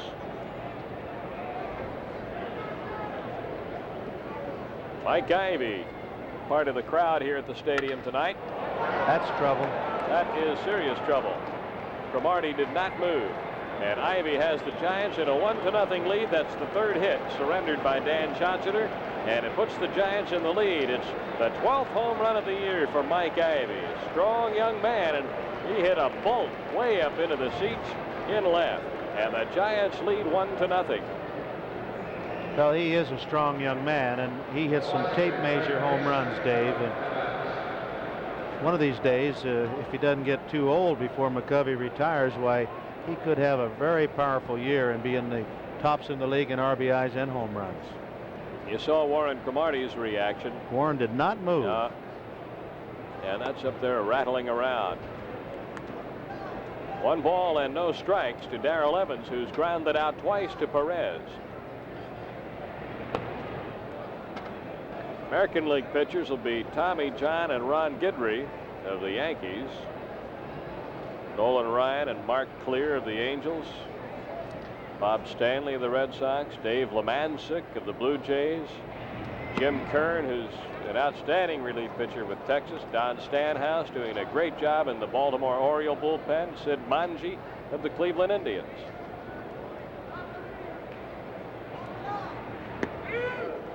Three and 1 the count on Evans. I was hoping that Phil Niekro could make it so the brothers could be on the All-Star team together. Phil and Joe, but didn't work out that way.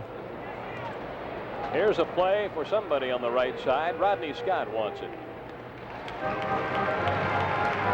down, and Larry Herndon coming up for the Giants. That's Stan Bonson.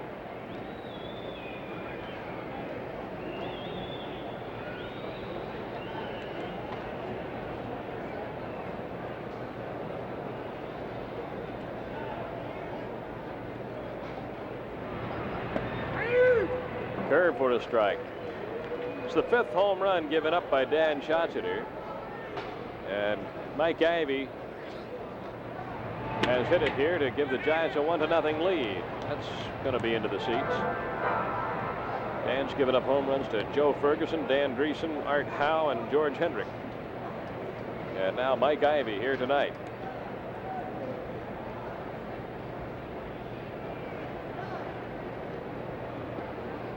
Ivy's now hit 3 this year against the Expos. 2-strike pitch. Low and in. 1-2.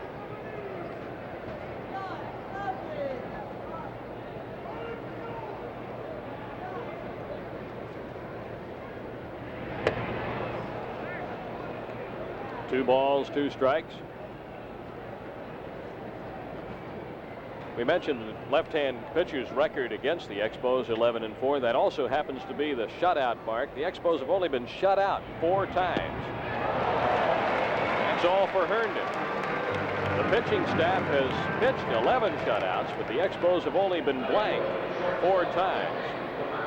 The Schatzeder took something off this pitch, turned it over a little bit. Watch it go down and away from Herndon. He was fooled completely on the pitch. It's out of the strike zone.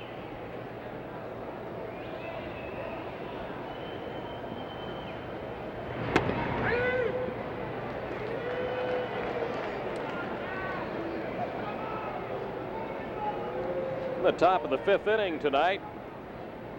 Toronto and the Brewers 1-1 at Toronto. We don't have the opportunity tonight to pass on too many scores to you because there's been a technical problem receiving the scores, not just here in our booth, but throughout the press level here at the stadium. Nobody's receiving the out-of-town scores.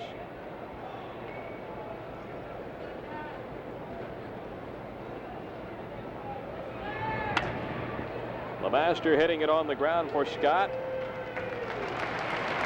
So after the home run, they went 1-2-3, but the home run has changed this game.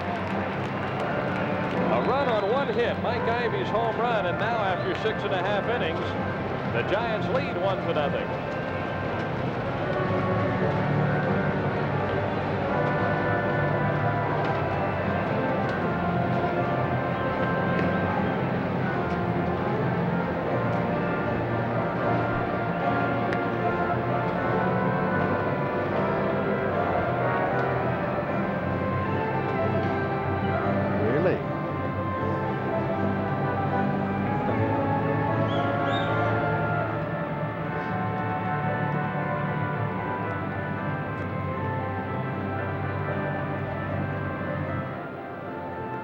Hi, everybody, back here at the stadium. I just mentioned the shutouts, Duke. There have been 11 pitched, 5 of them, of course, by Steve Rogers, who leads the National League in that department. Expos only blanked 4 times.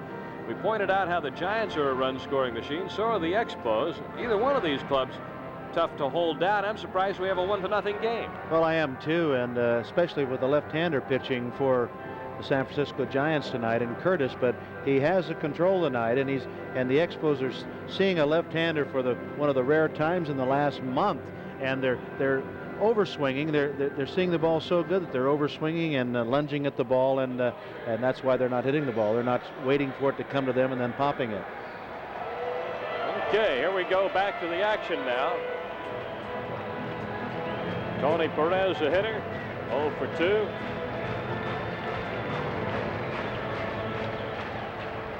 John Curtis working on a beauty here.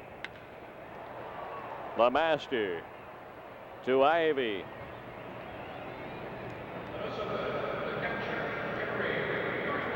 Gary Carter coming up.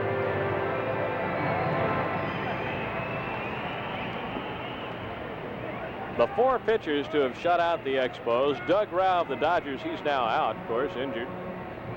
He's a left-hander. Yeah, he pitched a 1-hit shutout on May 11th, which marked the first time in the season that the Expos were blank.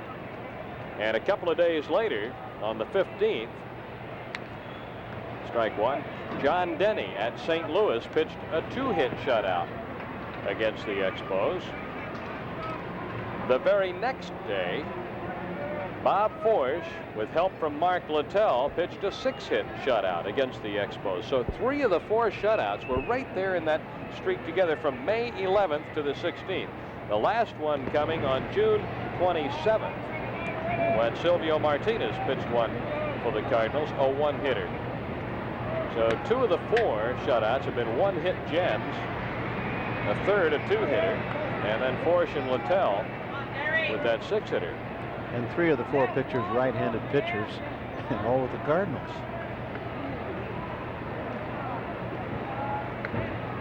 One pitch. 2 balls, 1 strike. That's right. So the Cardinals had that hot pitching streak against the Expos, back-to-back by Denny and Forsch, and then. You know, the concern, my concern anyway, with the Expos right now is that they have not been hitting the ball well the last few weeks. They've won quite a few games, but just think back in the last few games, Dan Schatzeder, the last time he pitched, drove in 2 of the 3 runs that the Expos got. In fact, he drove in the 2 runs that won the ball. I think they got more than 3 runs in the game, but he drove in the 2 runs that put them ahead to stay. And the other night, Bill Lee drove in 2 runs of the 3 that the Expos got. So pitchers driving in some of the runs. They're not scoring that many runs. Right. Lee won his game 3-0. Steve Rogers' last win, he won 2-1.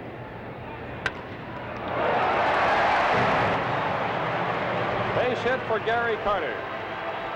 Hit number 2 off Curtis. Coming here with 1 out in the 7th, and that's going to bring Ellis Valentine up. And you see what Gary did that time. He made the ball come to him. He's been trying to pull one out of the park, and he made the ball come to him that time and drilled it back through the middle. That's what you have to do against a pitcher like Curtis. He makes his living, makes his bread and butter on guys trying to pull the ball off him. He makes a mistake inside, then pull it. So here's Valentine, who has popped up twice, once in foul territory to Ivy and once to the shortstop LeMaster. 0-1.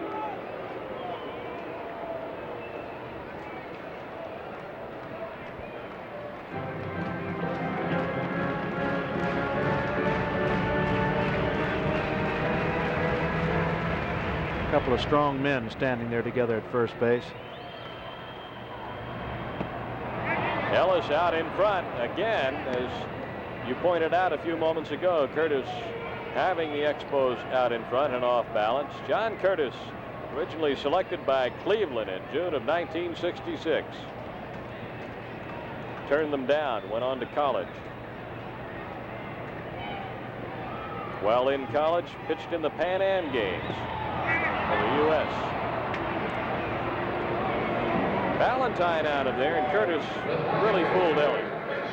Well, that's the way you have to pitch, Ellie. You've got to show him the fastball, but throw him that off-speed breaking stuff. And Ellie, so anxious to hit, as quite a few of the young hitters throughout the National League are, and they'll chase pitches that aren't strikes. Larry Parrish steps in, has struck out and popped up. Base hit up the middle. Carter will take third. And again, with 2 outs, the Expos have runners at first and third. And we'll have a pinch hitter now. Jim Mason due up, a left-handed batter, but Dick Williams will go with the pinch hitter, and I think it'll be Dave Cash. Cash has been the hot man coming out of the dugout, and he's walking towards the bat rack right now. Parrish waiting on that curve, hit it off the end of the bat, but he found a gap up the middle. So he'd be the first one to tell you that was a lucky hit because he came off the ball.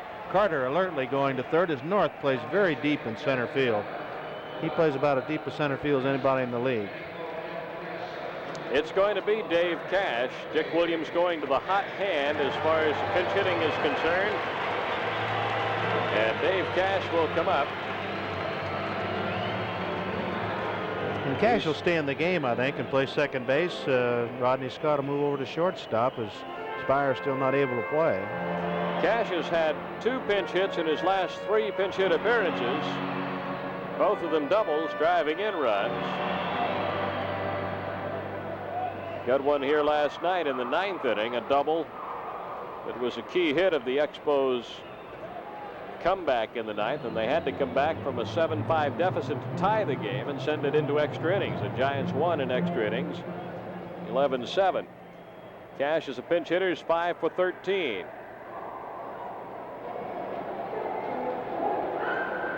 Last night's hit was a double off Pedro Bourbon, a right-hander.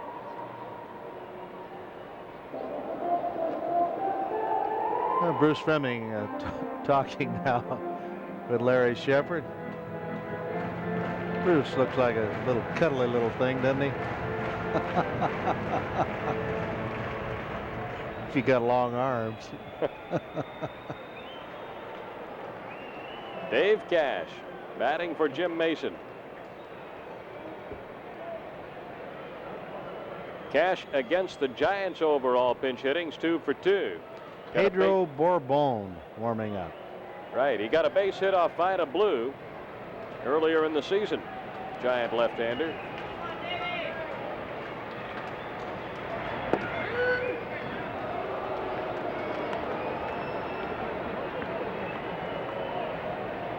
Parrish at first base, Carter at third base. Giants lead 1-0. Curtis trying to get out of this with 2 away.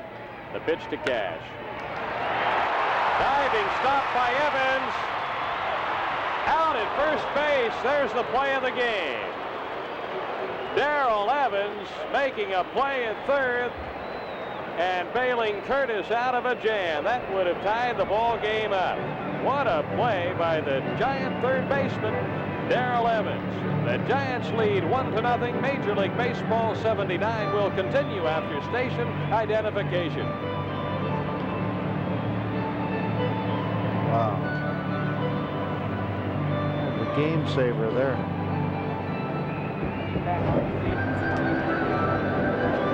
What's it?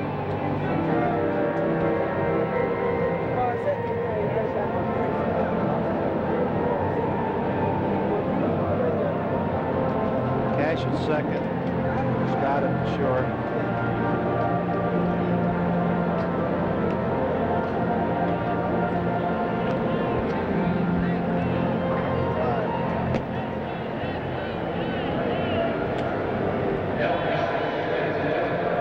This Saturday Sports Weekend presents Pan Am Games coverage, Grand Circuit Week harness racing, and the British Grand Prix same-day coverage of that event. Join Ernie Afghaniz for another exciting triple header on Sports Weekend this Saturday. And CBC's coverage of Canadian Football League action continues next Tuesday, July 17th. The Montreal Alouettes will meet the BC Lions at Empire Stadium in Vancouver. Enjoy CFL 79 next Tuesday night. Now we see the play now. And Cash, who takes quite a while to get out of the box, taking that full swing, but watch the third baseman.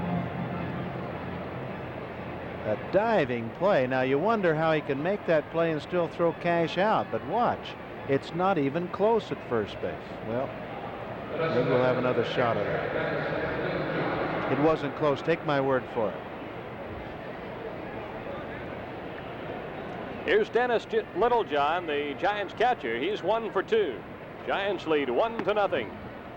Shots that are missing. Ball 1. There's Cash in the game at second, and Rodney Scott is at short. Foul back, strike 1.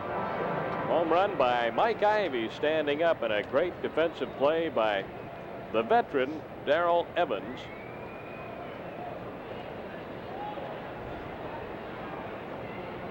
Littlejohn with one of the 3 San Francisco hits, a single in the third. 2 balls, 1 strike.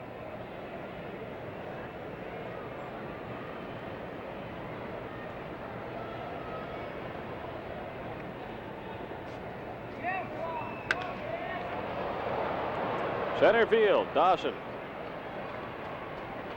Got it.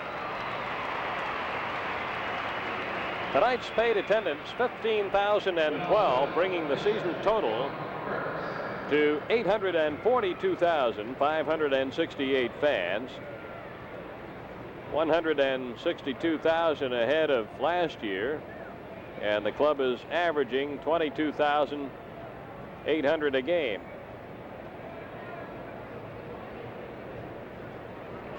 Here is John Curtis. What a job he's done tonight. Pitching a shutout so far through 7 innings. Batting here in the 8th, 1 out, nobody on. He has sacrificed and walked. Strike 1. You know, when we all looked at this Giants ball club on paper, and particularly the pitching staff in springtime, why, they were picked by many. Bouncing ball right side.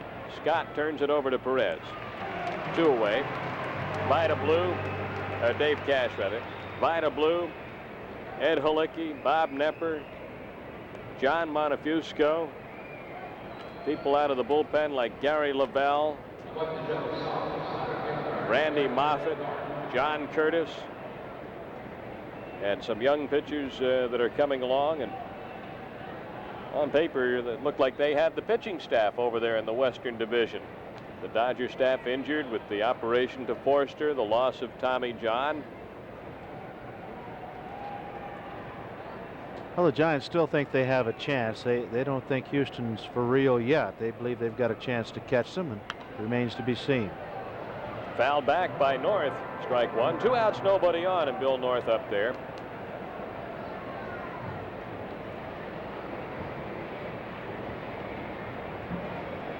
Well, the Expos getting a good look at Giant pitching tonight from John Curtis. Oh, he's got them shut out. That's all for North. That's all for the Giants. They go 1-2-3 here in the 8th. The Expos will be coming up with the Giants leading 1-0.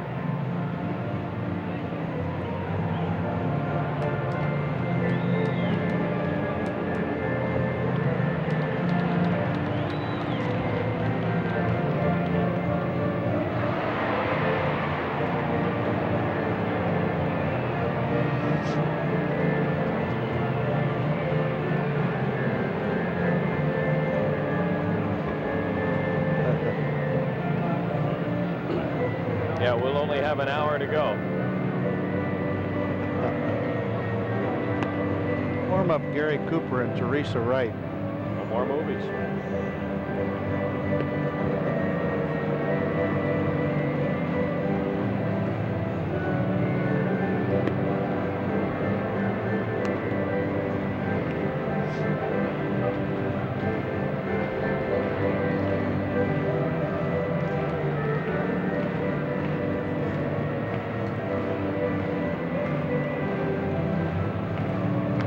The Expos mascot Youppi on top of the Giant dugout, keeping the Expos fans' spirits up. The Giants lead 1-0 on Mike Ivy's 7th inning home run against starting pitcher Dan Schatzeder, who is now out of the game.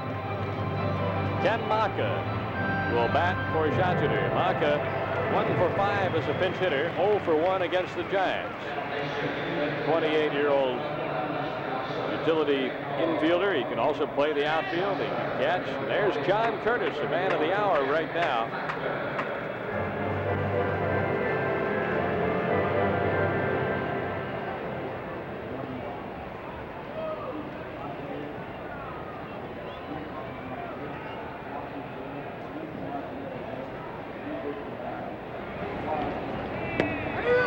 Strike call on Maka. Dave, the Giants have a couple pitchers warming up. Greg Minton, I believe Gary Lavelle. Gary Lavelle, the left-hander, Minton, the right-hander. 1 ball, 1 strike.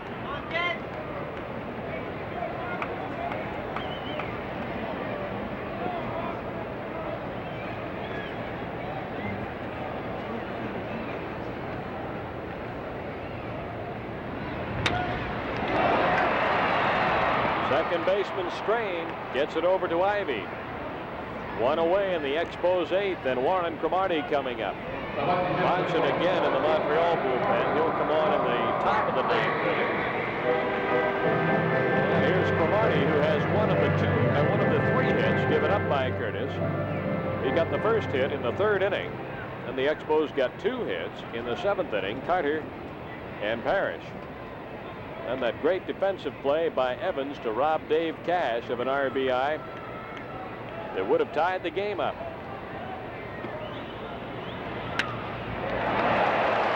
Base hit. Cromartie is 2 for 4. Rodney Scott coming up. The Giants have a couple of men in the bullpen, right-hander and a left-hander, and 31-year-old John Curtis is going to be paid a visit by his manager, Joe Altobelli. Curtis, who came up with the Boston Red Sox, pitched for a while with the St. Louis Cardinals, now in his 3rd year with the Giants. He's walking out there like he might take him out of the game. Yeah, he's making that walk that managers make when they want to give the relief pitcher plenty of time. But now it doesn't look that way. No. No, he's going to stay with him. Let's talk about a possible bunt situation here, I guess, and wanted to tell his fielders just how to play in defense. Rodney Scott. It's Joe Altobelli, who for years managed in the Baltimore system, got his chance in the majors with the Giants.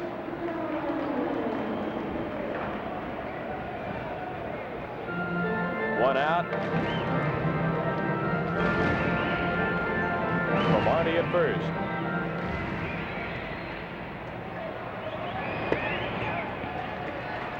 Ball one to Rodney Scott. Well, Rodney Scott, who runs well, is not bunting in this situation. He's a tough man to double up. We'll see if he can double him up here. A bad flip by the shortstop to the second baseman. And the Expos have a life now with runners at first and third. And Dawson gets another chance to drive a run in. A fielder's choice to put Scott on and an error on the shortstop. Here's a the look play. at it. LeMaster had plenty of time to get the force at second, but was thinking about two. Flipped it right on by the second baseman's strain, and Cromartie kept going to third base. Well, you'll see it again right here. He had time, but it was a little bit too quick and offline.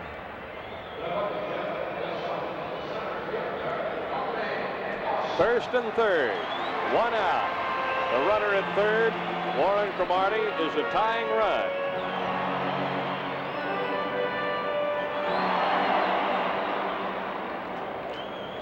Dawson is 0 for 3. He's grounded to short, flied to center, and flied to left.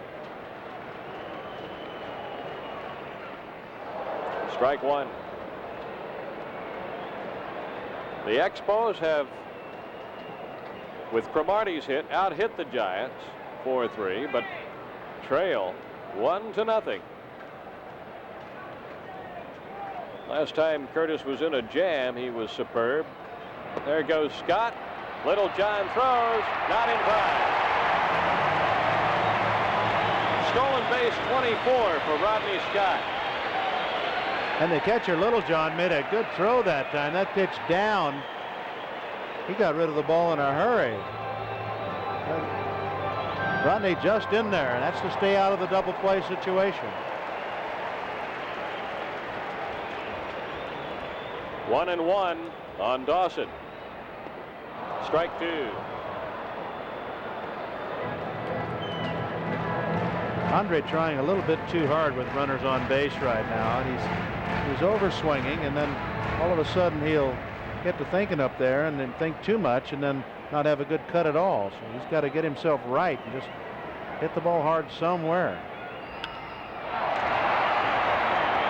I don't believe that's deep enough. Clark in shallow right. Nope. Wasn't deep enough, no. So Dawson is out. 2 down, and it's up to Tony Perez. Well, time and again, Tony Perez has come through in this particular spot. First base open. You have 2 men to pitch to in this situation. You pitch Perez tough and not worry too much about it if you're walking. You have another batter, Carter, coming up next. He's a tough out, but so you'll see what Curtis does here. He'll nibble away at Perez.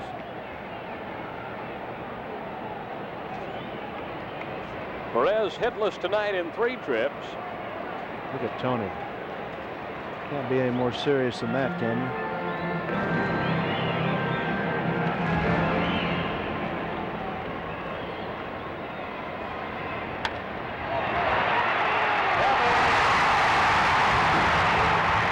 Recovered in time. Boy, Evans in the defensive spotlight tonight. No runs, 1 hit, an error. 2 Expos left as they had runners at second and third with 1 out and could not get the tying run in. So the Giant home run by Mike Ivey holds up as we go to the 9th inning. Giants 1, Expos nothing.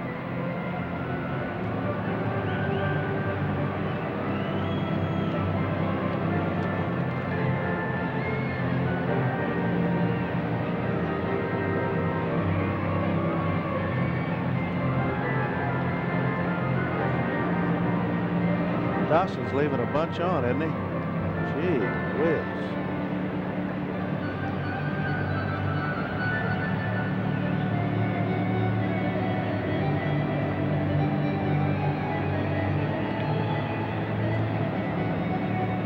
Well, there's the answer to tonight's quiz. Willie McCovey is also the only man ever to win Rookie of the Year, Most Valuable Player, and Comeback Player of the Year honors. He was Rookie in '59, MVP in '69, Comeback Player of the Year in '77. He played 11 games with Oakland in '76. That's his American League connection. Here's a look at that bobble by Evans, but he stayed with it and recovered in time to get Perez at first base. Well, a good stretch by Ivy. Just barely got Perez. Perez out of the box as quick as he could get out of there, but Tony not blessed with quite enough speed to beat that one out. Stan Bonson in the game for the Expos. Dan Johnson went 8 innings, gave up 1 run on 3 hits. He struck out 3 and walked a batter. Dave, I wonder how many of our viewers in the baseball quiz tonight were guessing Henry Aaron. I think he fit almost all of the requirements up until the very last one. That's right, Don. He, of course, is from Mobile, Alabama. He too played in both major leagues, a hammer with the Braves and the Brewers. Also an all-star teammate of Duke Snider's. But the major league record for Grand Slam homers is McCovey's. I'm sure a lot were thinking Aaron. Joe Strain, a rookie second baseman, and Stan Bonson is on the mound to pitch. A 1-0 ball game. Out. Strain lining out to Scott, who's now at short. Moved over there in the last inning. We have to remember Brody Snyder usually is cute enough to pick somebody that's here in the ballpark. He usually in his quizzes, have to take that into consideration. A couple of weeks from tonight when we televise, why, take that into consideration in the quiz, okay? All right, he'll throw you a real curve. Yeah. Clark takes ball 1. Clark is 0 for 3 against Dan Schatzeder, now facing a right-handed pitcher, Bonson. Bonson, 34-year-old veteran. No decisions this year against the Giants. 4th game he's been in against San Francisco. Scott to Perez. Well, that game will be August 1st against the Chicago Cubs, so some 3 weeks from tonight.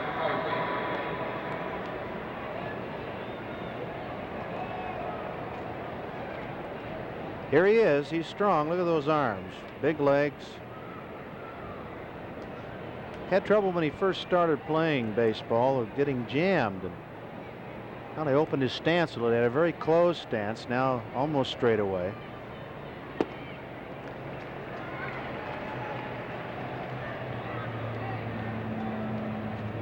You don't like to play close if you're a third baseman with Mike Ivy hitting. Parrish very deep.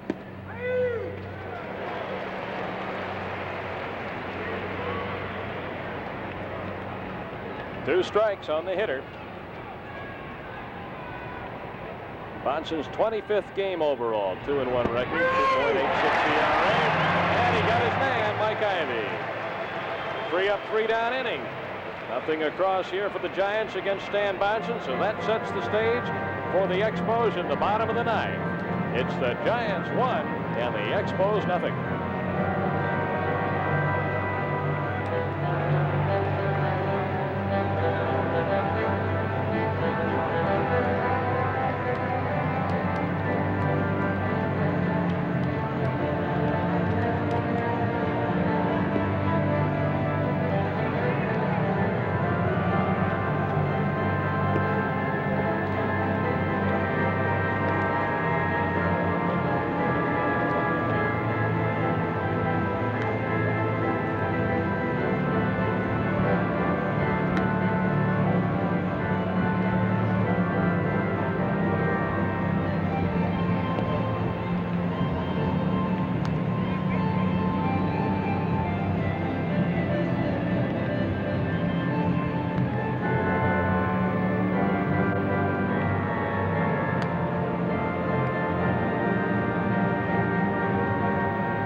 Here's a look at Monson's strikeout of Mike Ivy.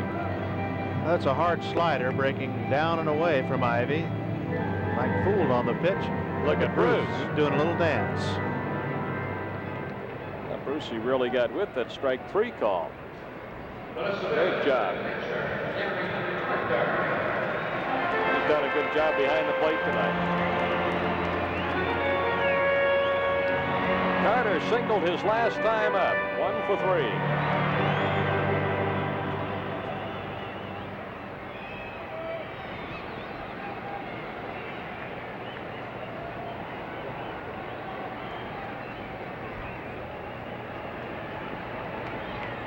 Curtis. And again Evans at third. Making the play. He's taken some wicked shots there. 1 down in the 9th. The thing about the AstroTurf, the ball gets to you in a hurry, and if it doesn't hit a bad spot in the cutout in the third base area, why, you're okay. You don't get that bad hop, but that's what you have to worry about. Ball hitting a seam or a little speck of dirt and popping up on you. Valentine 0 for 3.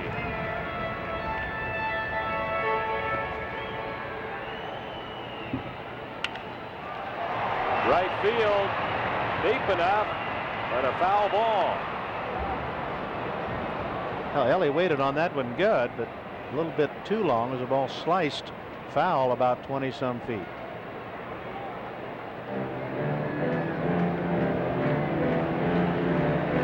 Valentine has popped up twice and struck out once. John Curtis.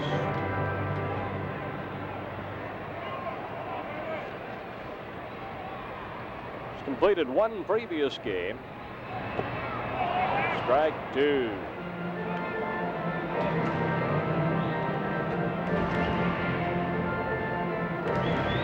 There's a look. On to Ivy off the bag, who tags Valentine. 2 away in the 9th inning, and Larry Parrish will be the batter.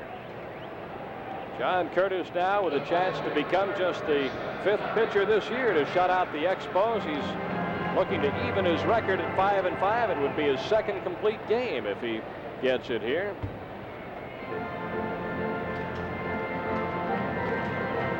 And it would be his 1st shutout of the season. It's just his 8th start. They've had several injuries on this Giant staff, and some of their healthy pitchers not going that well. It would be a big shot in the arm to get a performance like this from John Curtis.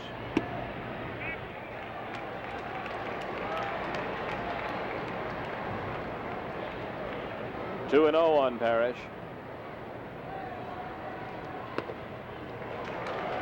Three 3-0.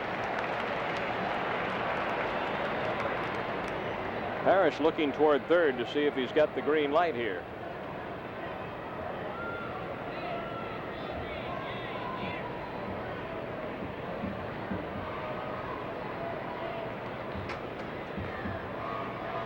.30 pitch.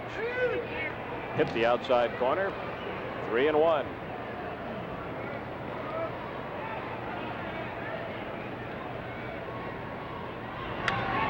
Foul back to the screen, 3-2.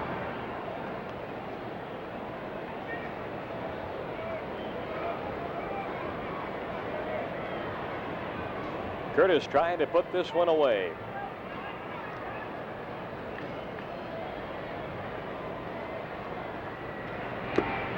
He did. Struck Parrish out to end the ball game, and John Curtis pitched a dandy here tonight, a 4-hit shutout, as the Giants beat the Expos 1-0. So the Giants a happy ball club. They have made it 2 in a row over the Expos, and for the first time since the Reds swept a 3-game series from the Expos on June 8th, 9th, and 10th. The Expos will lose this series. The best they can do now is manage a win tomorrow night to salvage a game. The Giants have taken the first 2 games of this 3-game series, and that's something no club has been able to do since early June when the Reds swept the series at Riverfront Stadium. So there's a very happy 31-year-old veteran, John Curtis, giving a big handshake to his catcher, Dennis Littlejohn. The Expos going 1-2-3 in the 9th inning.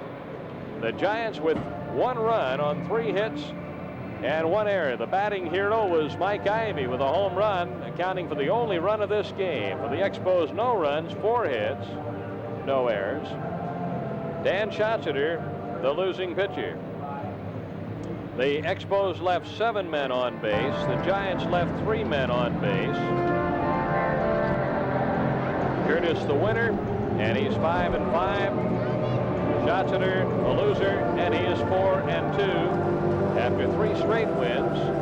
Dan taking a tough luck loss. 1-0 Giants here. We're going to join Don Chevrier and Tony Kubek in Toronto, where the Blue Jays and the Brewers are engaged in their ball game.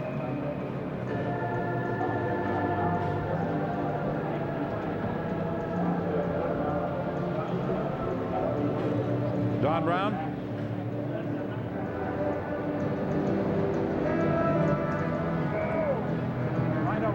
Hi, Mike. Don Whitman. How are you? Congratulations. Thank you.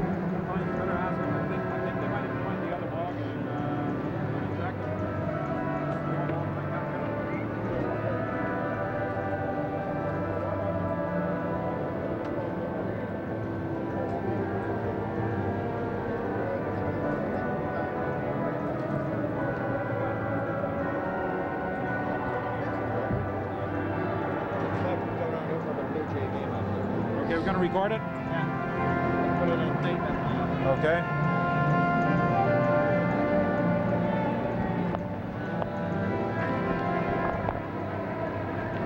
That's what, 12 dozen for the year now, eh? 12 or 13, I think. I don't know. I wish it'd all be like that one. There was no doubt about No, that. I got all that.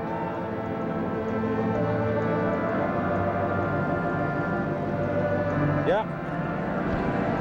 Okay.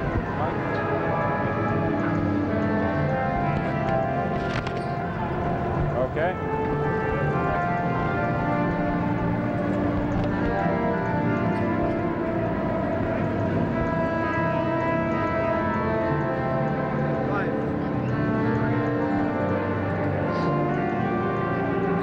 Mike Ivey, one of the stars tonight for the San Francisco Giants. There was no doubt, Mike, about that 7th inning blast. Well, I tell you, he'd been throwing me pretty good all night. I fouled the ball over here that Tony Perez made a good play on foul territory, which I thought I was on his ball in, but I just made up my mind, look for something up where I could drive and maybe possibly hit the ball hard in the air, and he gave me a ball. I think it was probably a mistake. He wanted to call it back as soon as he threw it, and the ball's in my eyes, and I hit it, and it just happened to go over the fence.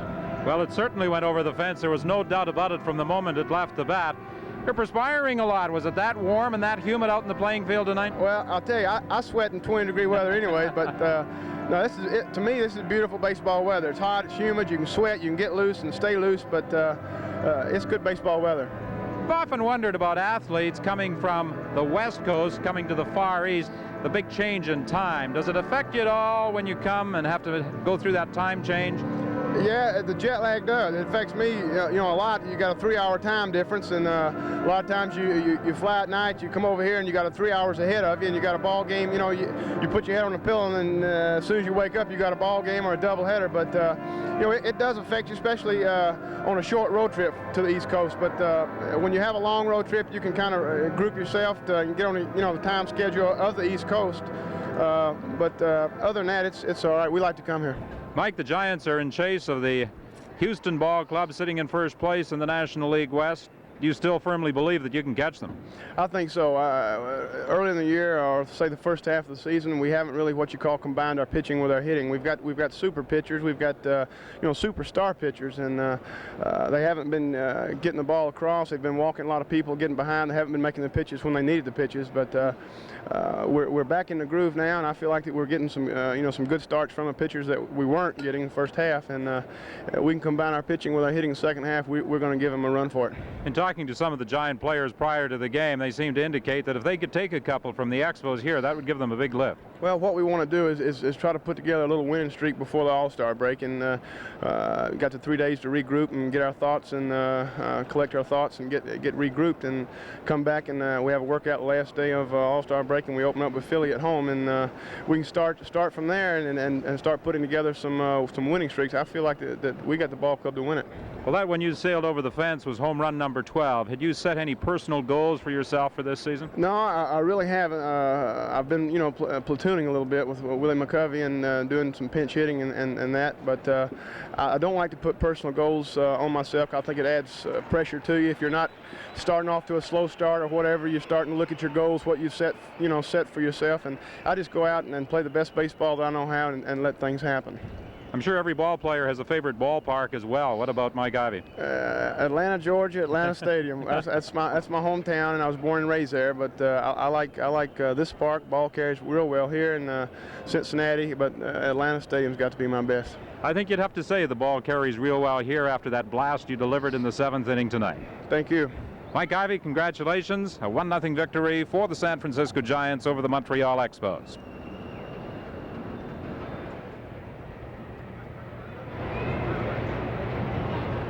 Brownie, I've got Darrell Evans. I'll grab him.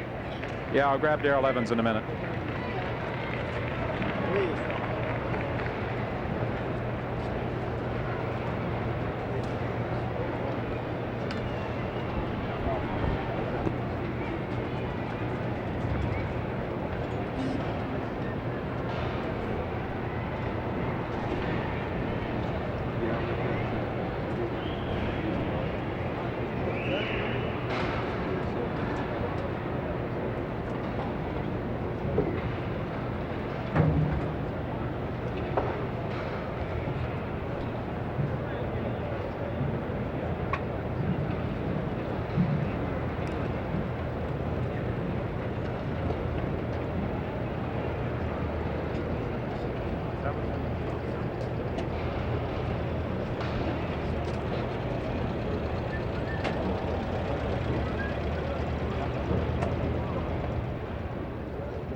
Darrell, could I do a television interview, please?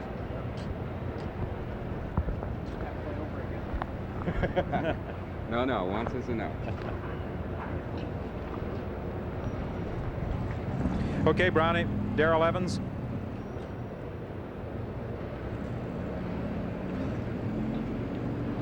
We've just switched to the other ball game over in Toronto, but we'll be throwing the interview in on the tape delay basis.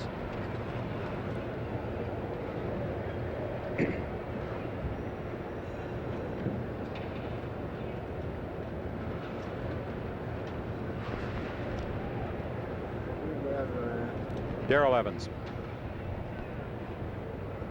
That was a great play.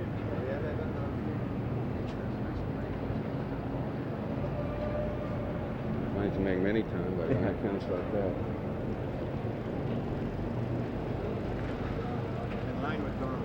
Okay.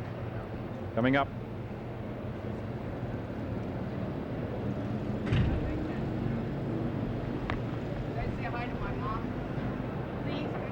In 5 seconds. 3, 2. Darrell Evans came up with what has to be described, I suppose, as the play of the game saver in the 7th inning. Those are the type you like to make at third base. Well, certainly any time during the ball game, in any ball game, you like to make those plays, but it was an important play in this ball game, and I'd said on the radio that I was lucky. I was just trying to really knock the ball down, and the ball went into my pocket. I didn't really, bobble it at all. So as soon as that happens, it's just a reaction to get up and throw the ball. And I think Davey thought that it was probably going to be a double down the line, so I think that he was maybe rounding the bag a little bit. So I got an extra step on him, and that's the kind of things that keep clubs going. And we owe the Expos some ball games. They beat us really bad up here, and they played very well in this ballpark. And we've been in such a slump. It doesn't seem possible you can play this well. So maybe things are changing around for us. Well, you always like to make the big play. Those big plays when they come in critical situations in a close ball game such as this are certainly game savers. It almost seemed as though that ball was by you. Yeah, it almost was. It wasn't hit real hard, but the hop, I really did catch the ball behind me a little bit, and I didn't go right for the line. I backed up a little bit. If it would have been a little harder hit, I would have probably had to go right for the ball. But it's just a judgment play. Play like I said, that I was mainly trying to just knock the ball down. I was playing cash in the hole. I usually don't pull many balls, and I think it was a breaker ball, and he really didn't hit it very well, but I hit it in the right place, and it went in my glove. So that's you come up throwing, and it's a great play. If you miss it, it's a game winner. So is that an instinctive type of thing? You just come up throwing. Did you think you had a chance to make the play at first? Well, as soon as the ball went in my glove, then I knew, I had a shot if I made a good throw.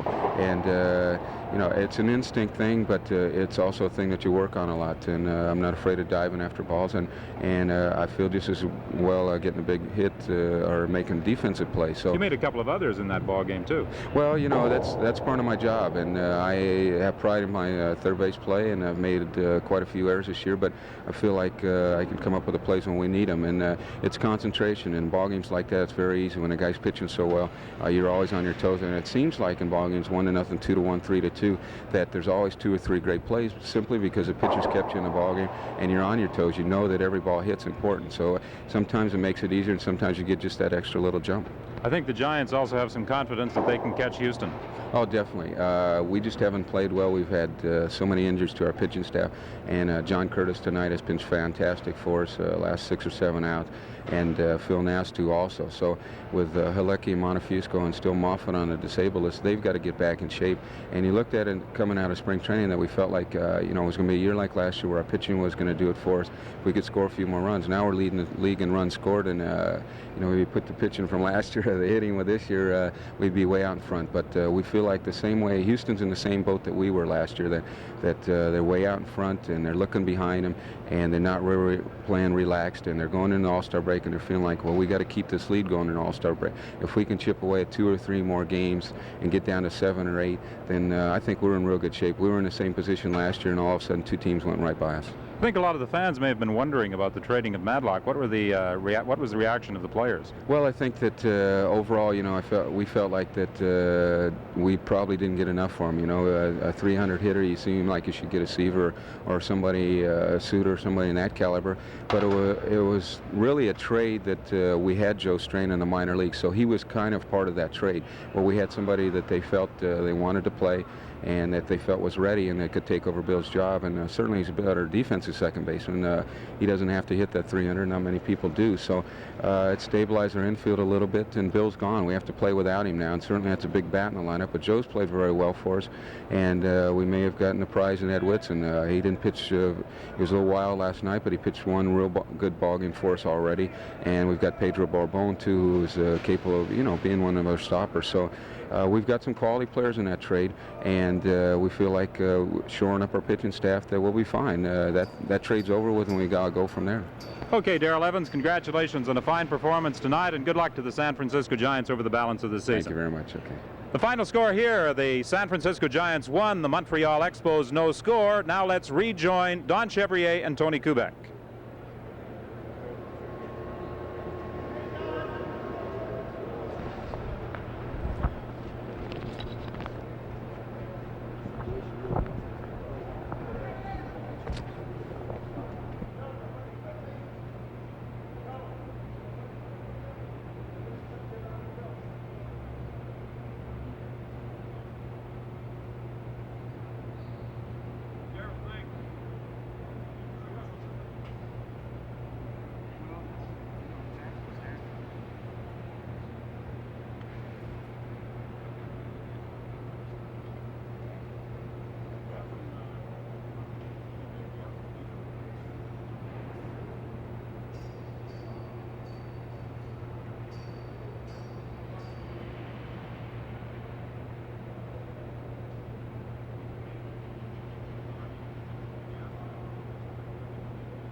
Okay.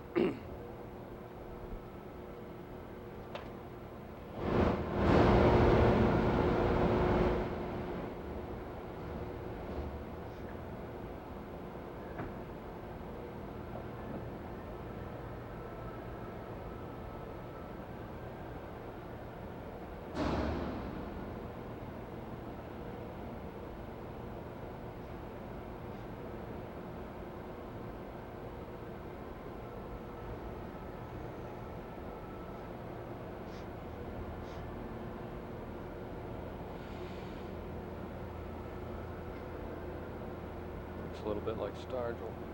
Mm-hmm.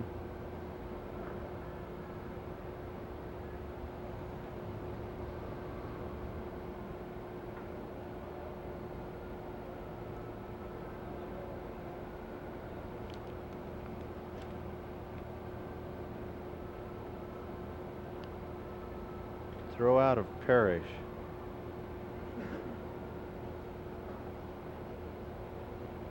Yeah. Yeah. Where did they throw him out at? Throwing out Parrish. They didn't throw Parrish out anywhere.